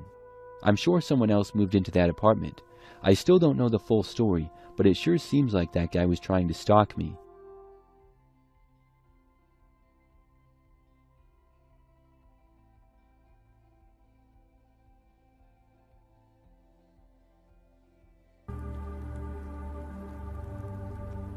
I was 10 years old when my story takes place. My parents took me up to my aunt and uncle's place in the mountains for a nice long weekend. It's this old cabin tucked into a strand of pine trees, miles and miles from any kind of town. The roads out there are gravel, the nights are blackout. If you stood out on that porch after dark, you couldn't see much beyond the first line of the trees. My best friend Tyler came with us, and at the time it sounded awesome. 2 kids, a mountain cabin, a bunch of cousins and no school. Yeah, perfect. It stopped being awesome though the night all the adults went out to dinner. There were probably 8 or 9 of us at the cabin altogether. Most of my cousins were older teenagers at the time. Around sunset, the adults piled into a couple of vehicles and headed into town for dinner, leaving Tyler and me behind with this strict instruction not to answer the door and do not leave the house. Neither of us cared. We already had soda, snacks, and cable television. And for about an hour, that night was perfect. We loved being there by ourselves. And then out of nowhere, we start hearing screaming. Faint at first, a single scream from somewhere out in the darkness. Tyler muted the television. We both kind of looked toward the windows. What was that? I shrugged. Coyote maybe? A few minutes later, we hear it again, this time longer, higher pitched. Maybe human. At least it sounded like it. The hair stood up on the back of my neck. Tyler looked at me. Dude, that's not an animal. I didn't answer him because I still wasn't sure. Then it came again, much closer, a horrible shrieking sound that rose and fell like somebody being hurt. We ran to the kitchen and grabbed the house phone. I called the restaurant and an employee answered, so I asked for my dad by name. He came to the phone a minute or so later. Dad, there's somebody screaming outside the cabin. I could hear laughter in the background of the restaurant. It's probably just an animal, son. No, it sounds like a person, a real person. We'll be home in a bit. Just lock the doors and turn on the floodlights. He hung up and that was that. Now I'll admit my family was kind of loose when it comes to stuff like this. Everything was always nothing. Things can wait till later. Danger was never even close to any of their minds. We checked every lock in the cabin and then sat back down. 5 minutes later, that same screaming would return. This time it was accompanied by a loud grinding noise. The sound would echo through the woods immediately after the scream. Tyler jumped off the couch. All right, dude, what is this? What is going on? What's that noise? I don't know, man. I don't know. Well, this is freaking me out. The grinding stopped, but the screaming kept up. Something slammed outside, a heavy metal crash. Beyond that, I couldn't place any of the sounds. We ran to the front window and there was nothing, just darkness. The porch light illuminated a small patch of gravel and pine needles. Everything beyond that was just black. Another crash erupted from somewhere near the road. A large bang, and then more of that grinding noise. I grabbed the phone and called the restaurant again, and this time my mom answered. Mom, we're hearing screaming and there's some kind of machine now too. Son, we're eating dinner. Mom, I'm serious. So am I. Then the line went dead. Tyler looked like he was about to cry. Honestly, I wasn't far behind him. The next hour, those noises continued, sometimes close, sometimes further away. Every few minutes, we'd run to a different window, trying to at least see something, anything. At one point, I saw movement near the mailbox, a figure maybe, but it vanished before I could actually get a good look. The smell would come next, smoke, gasoline, and Tyler smelled it first. All right, dude, what the fuck is going on? I froze. The cabin suddenly smelled like campfire. We sprinted to the front window and an orange light flickered through the trees. It wasn't much of the time, but the flames were growing constantly. Something was now burning near the road. I called the restaurant a third time, and this time nobody answered. I called again, nothing. Again, nothing. Eventually, I finally get somebody to pick up, and I barely get 2 sentences out before they told me to stop calling. My parents had told the employees not to answer our phone number. I remember just standing there, holding the receiver after the line went dead. I was furious and terrified at the same time because whatever is happening outside is not an animal. I think around 10 o'clock the noises finally came to an end. The screaming stopped, the buzzing stopped, everything went totally quiet. Neither Tyler nor I slept much because every creak in the cabin sounded like footsteps, every gust of wind sounded like somebody trying a door. At one point I really thought I heard somebody walking across the porch, but neither of us had any kind of courage to go look. We stayed hidden in our sleeping bags until morning. When I woke up, the sunlight was pouring through the windows, and for a second I thought maybe we imagined everything last night. I walked downstairs, and every adult was gathered around the kitchen table, and nobody was talking. The mood felt accusatory immediately. My aunt looked exhausted, my uncle looked furious. My cousin was crying, crying, weeping. "What happened?" I asked. Everybody looked, but nobody answered right away. Eventually, my uncle stood up, walked to the window, and pointed outside. "Look." I stepped onto the porch and my stomach dropped. The yard looked like a war zone. The mailbox was gone. Splintered pieces were scattered across the ditch. Several trees had deep chainsaw cuts into them. A couple had fallen across the road. The side of my uncle's car looked like somebody had attacked it with an axe. The doors were shredded. The windshield was cracked. Near the road sat this large black burn mark where somebody had piled brush and set it on fire. The scorch mark in grass was still visible. And then I noticed something on the porch. A random pile of dead rodents, squirrels and the like, maybe a dozen of them. All of it read like a message, and I backed away immediately. What happened? My uncle's face hardened, and then, shockingly, one of my cousins answered. My ex-boyfriend. Apparently, the guy had shown up thinking nobody was home. He brought a chainsaw, and when he realized people were still there, at least me and my cousin, he lost his mind. Neighbors later reported that they heard the screaming, the revving the chainsaw, cutting trees, destroying property, setting fires along the road. He got cold feet about the whole thing, though. But the most horrifying part would come next. Our neighbor claimed he'd walked onto the porch several times. Apparently, he'd circled the cabin looking through the windows, looking for people, looking for my cousin. That whole time, we were listening to a violent lunatic tearing apart the property while we sat trapped inside. He could have set the house on fire and we would have been none the wiser. That whining was a small chainsaw that he was using on heavy wood and plastics, even some light metals. If he randomly decided to break a window, we would have been completely alone. There was no cell phones, we had no adults there, nobody to help. Just 2 terrified kids in a cabin deep in the mountains. The guy was arrested eventually, and I don't remember what happened to him after that, but he and my cousin stopped dating, at least. Thank God.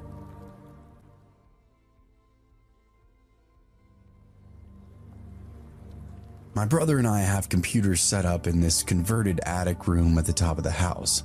Years ago, it belonged to my older sister, but after she graduated and moved out, the bedroom would become ours. She hated sleeping up there. Anytime somebody asked her why, she'd just shrug and say the room was haunted.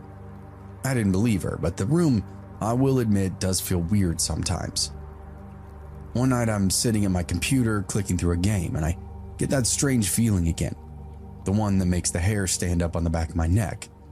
I glance over my shoulder and, of course, nobody, just my brother still at his desk. I turn back to my screen to go back to my game. I hear footsteps now, pounding up the staircase. Thump, thump, thump, thump. Somebody running. I stop what I'm doing and look toward the staircase door. The footsteps reach the top and then no more noises, no more thumping. The door doesn't open, nobody knocks, it's just silence. Hey, did you hear that? I ask my brother, and he doesn't even look up. Yep, I did. You gonna check it? No. I laugh. The weird thing is neither of us wants to go because neither of us are bothered. It happens often enough that we just kind of stop talking about it. I guess maybe that was what my sister was talking about the whole time. Some settling walls and floorboards, right? That's all it is. Even though it definitely sounds like somebody is climbing the stairs. Sometimes it'll even feel like somebody's standing right behind your chair. You get this prickly feeling on the back of your neck, like somebody is directly staring at you. You learn to just ignore it. A little while later, my mom appears in the doorway. "I'm gonna run to the store for cigarettes." "All right," I say back. My brother waves without looking away from his monitor, and Mom disappears downstairs. A few seconds later, we hear the garage door rattle and open up beneath us. We hear a car start up and the engine backs out. The garage door closes a minute later and the sound fades down the street. Routine sounds inside our childhood home. My brother slowly turns toward me and says, "Home Alone." I grin back. Finally. The second she's gone, we crank up the music. The speakers are terrible, but they're loud enough to shake the room. My brother starts drumming on the desk with a pencil while I mess around on the computer. For maybe 3 seconds, everything was pretty normal, and then we hear this jingling sound. I freeze, and I guess my brother did too. The sound was coming from the stairwell door. The metal plate on the doorknob has been loose for years. Whenever somebody opens up that door, it rattles, and I'd recognize that sound anywhere. It was a jingle and then a click. The door just swings wide open, and I stare at it. The opening beyond is dark from at least where I'm sitting. Then a voice drifts up the stairs. My mom's voice, clear as day. "Y'all turn that music down." Every muscle in my body locks up. My brother slowly turns to me, and I can tell by his pale face that he heard exactly what I just did. The garage door, the car, her leaving, all of it. Nobody says anything for several seconds. The music just keeps playing. Mom?" I finally managed to say. Nothing. The voice doesn't answer. The music is suffocating. I try to stand up and get some air. "Mom!"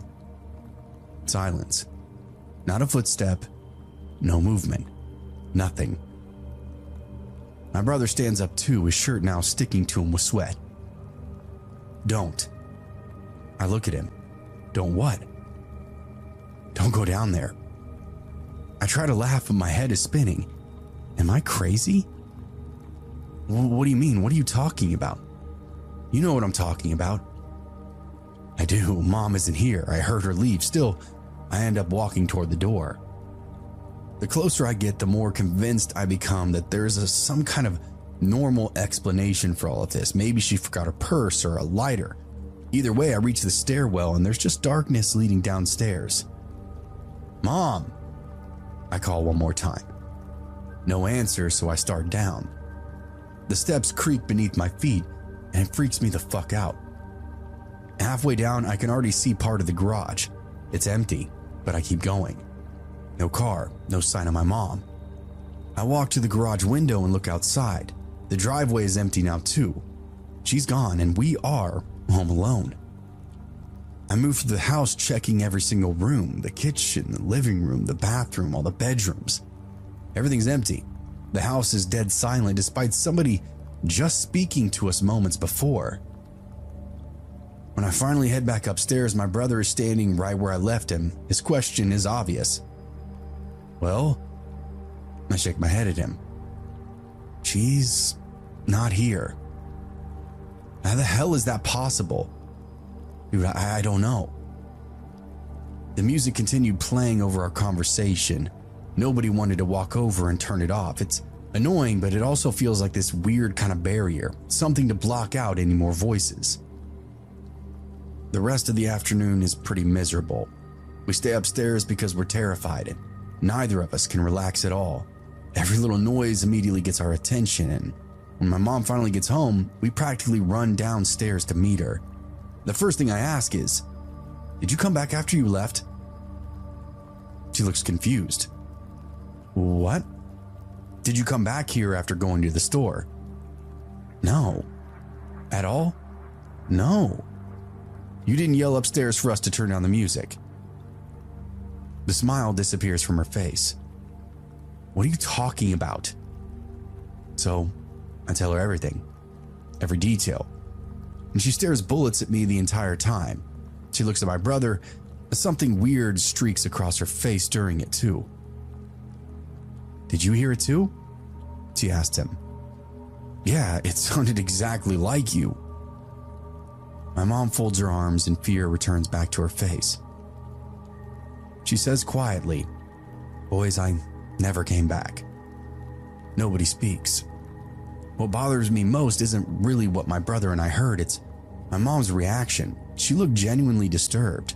Not totally caught off guard, if that makes sense, like she's already suspecting something about that room itself. Years later, I would ask my sister about it, so she said she isn't surprised at all, and I tell her about hearing Mom's voice and she just nods at me. Then she says something that sent chills immediately straight through me. "That's why I never slept up there, dude." I stare at her. "What are you talking about? What do you mean?" She shrugs. "Sometimes I'd hear Mom calling my name from the stairs." I wait for her to continue, but she doesn't. Finally, I ask, "When Mom wasn't home?" And my sister nods. We don't know what we were hearing, but something had been perfecting our mother's voice for years, and it obviously practiced it on my sister before it got to me.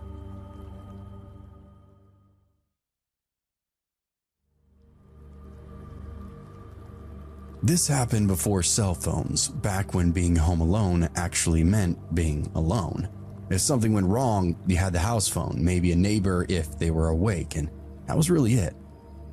I was 16 or 17 and my parents had gone out for the evening.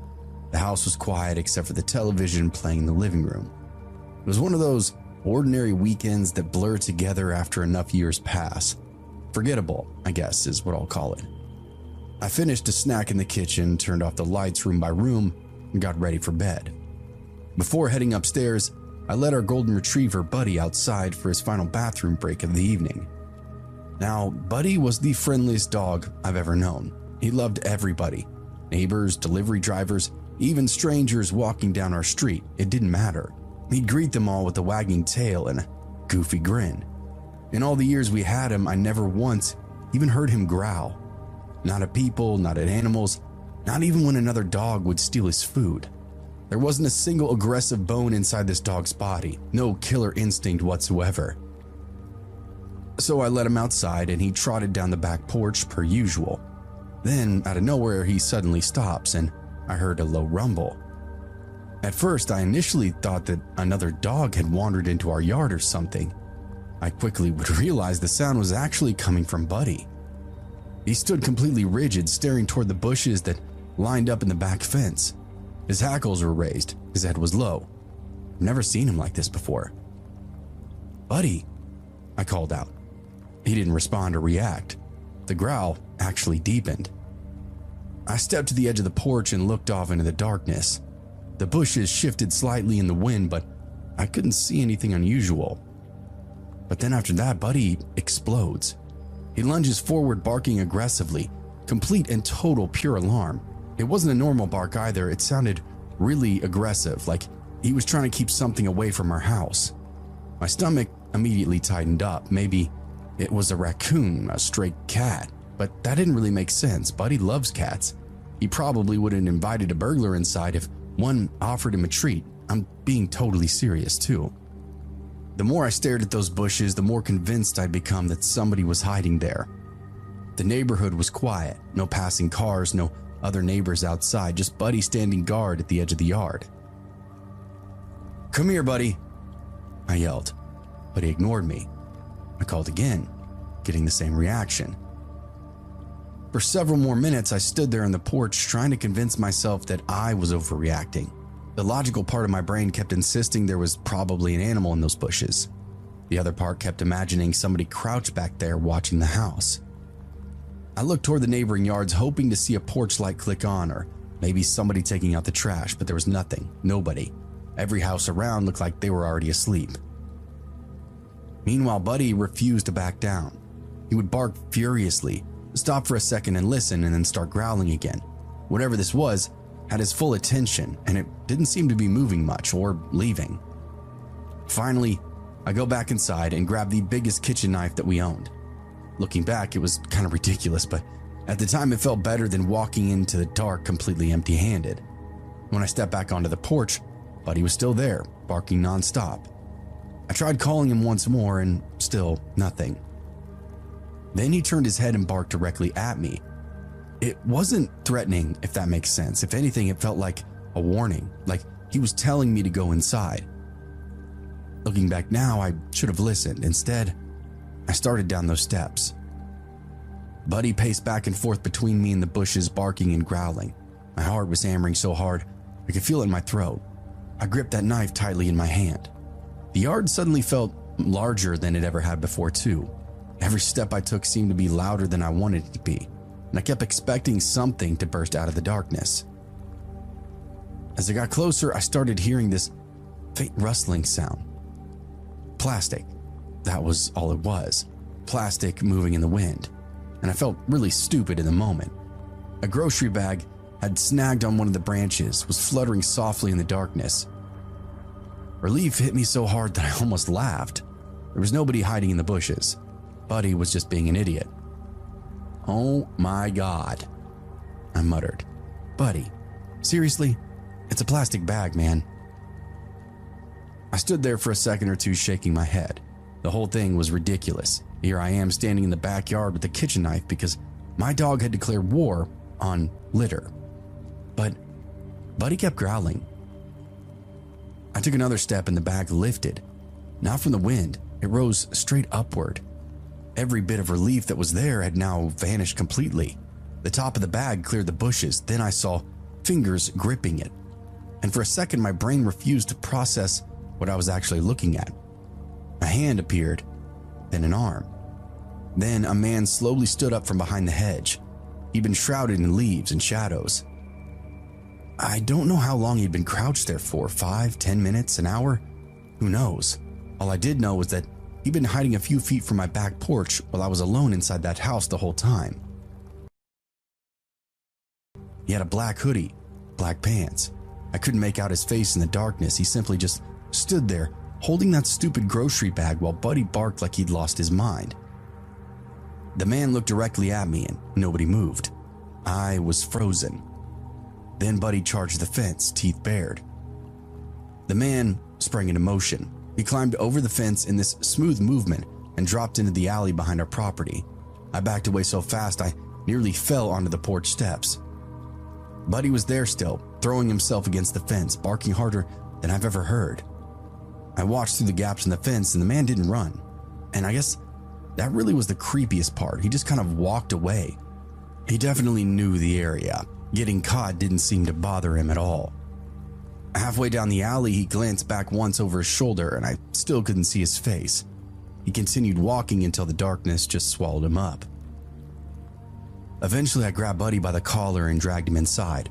The second the door slammed shut, I locked it and every single window in the house and called my parents.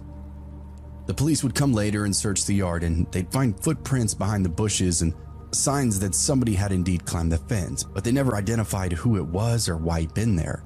Nobody in the other neighborhoods had reported seeing anybody. Nobody knew who he was either. For years after this, people laughed when I told them the story because it starts with a golden retriever growling at a grocery bag. I've never laughed because Buddy was not growling at the bag. He was growling at the man that was holding it.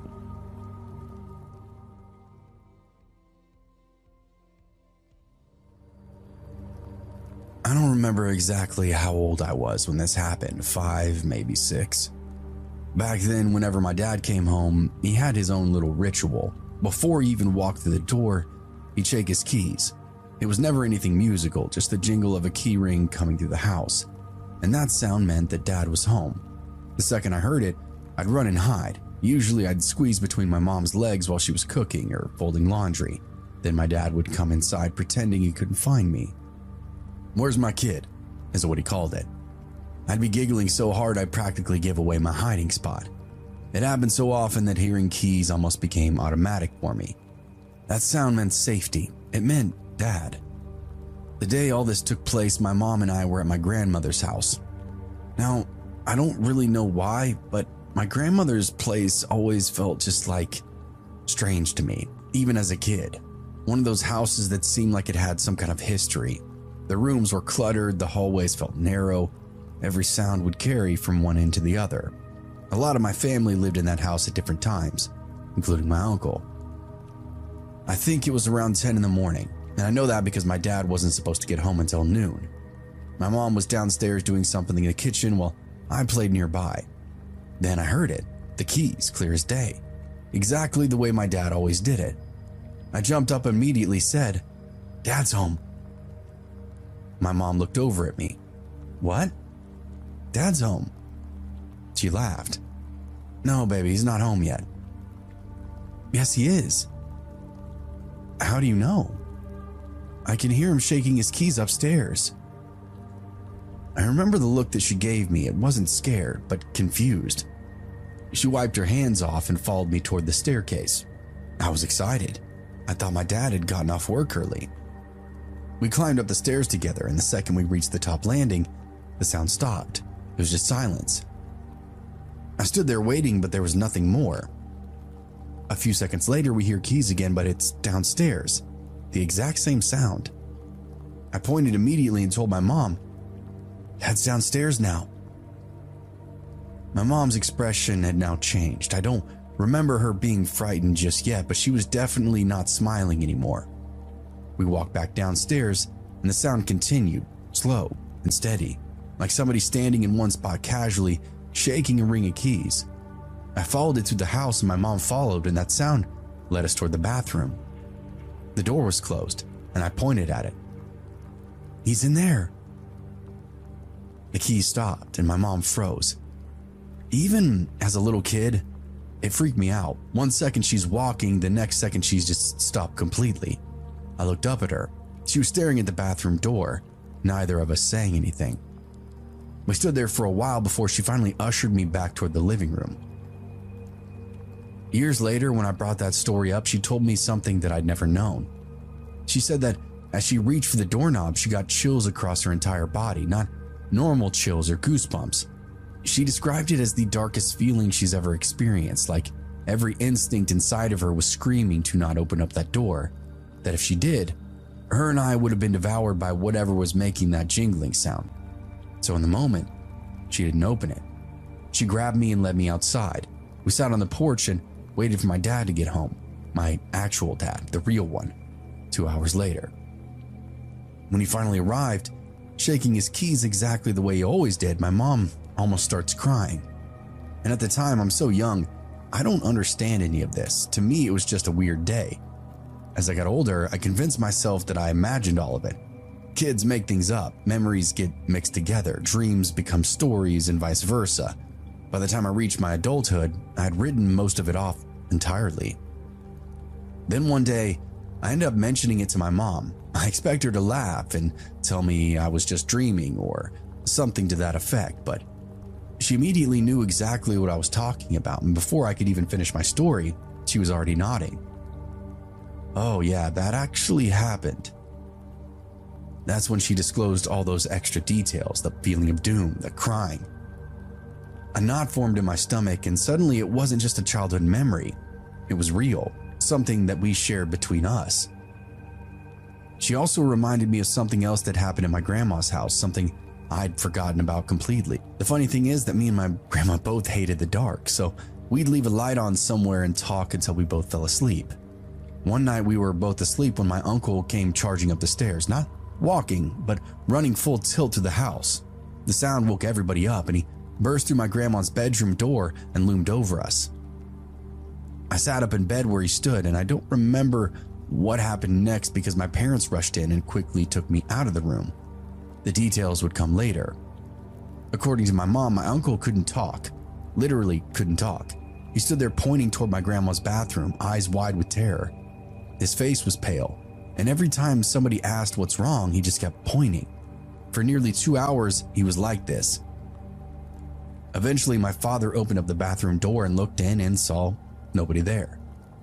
My grandma eventually began praying over him, and slowly but surely he calmed down. Eventually he could speak again, but never fully explained what happened. Not then, not ever. And to this day, if the subject gets brought up, he shuts down immediately. According to my family, he's refused for decades to say what he saw in that bathroom. He only says the same thing, that he saw something, but never wants to talk about it. My grandma thinks that he chased something through the house and it went up into the bathroom. I personally don't know what happened in that house. Maybe there's some kind of logical explanations for all this. Maybe I was just a kid with a very active imagination.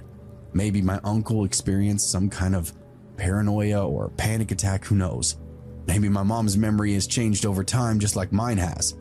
I don't know. But what I do know is that I do remember hearing those keys. I remember following those sounds through the house. I remember pointing at a closed bathroom door. And I remember my mom stopping dead in her tracks and refusing to open it up. More than 20 years later, she still says it was the worst feeling she's ever had. It wasn't fear nor anxiety, something else that she couldn't explain. And every time I think about it, I find myself wondering the same thing. If my mom had actually opened up that bathroom door that morning, what the hell would have been standing on the other side?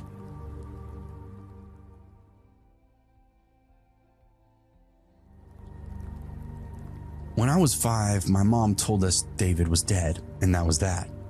He was my sister's dad, not mine. And even before he vanished, he was more of a rumor than an actual person. He'd gone abroad years and years earlier, got into some kind of accident, and nobody heard from him again. No phone calls, no letters, no nothing. Eventually, word would spread that he had died, and everybody just kind of accepted it. I did too. So when I was 9 or 10, home alone one afternoon, I nearly fell over when I opened up the door and see him standing there. The knock itself was even strange. It was slow and just really weird. Not like somebody visiting, more like somebody trying to remember how knocking worked. I looked through the frosted glass and saw a man's silhouette standing very close to the door. Against my better judgment, I opened it. He looked awful. His hair was greasy and overgrown. Stubble covered most of his face. His clothes hung off him, but it was his eyes that really bothered me.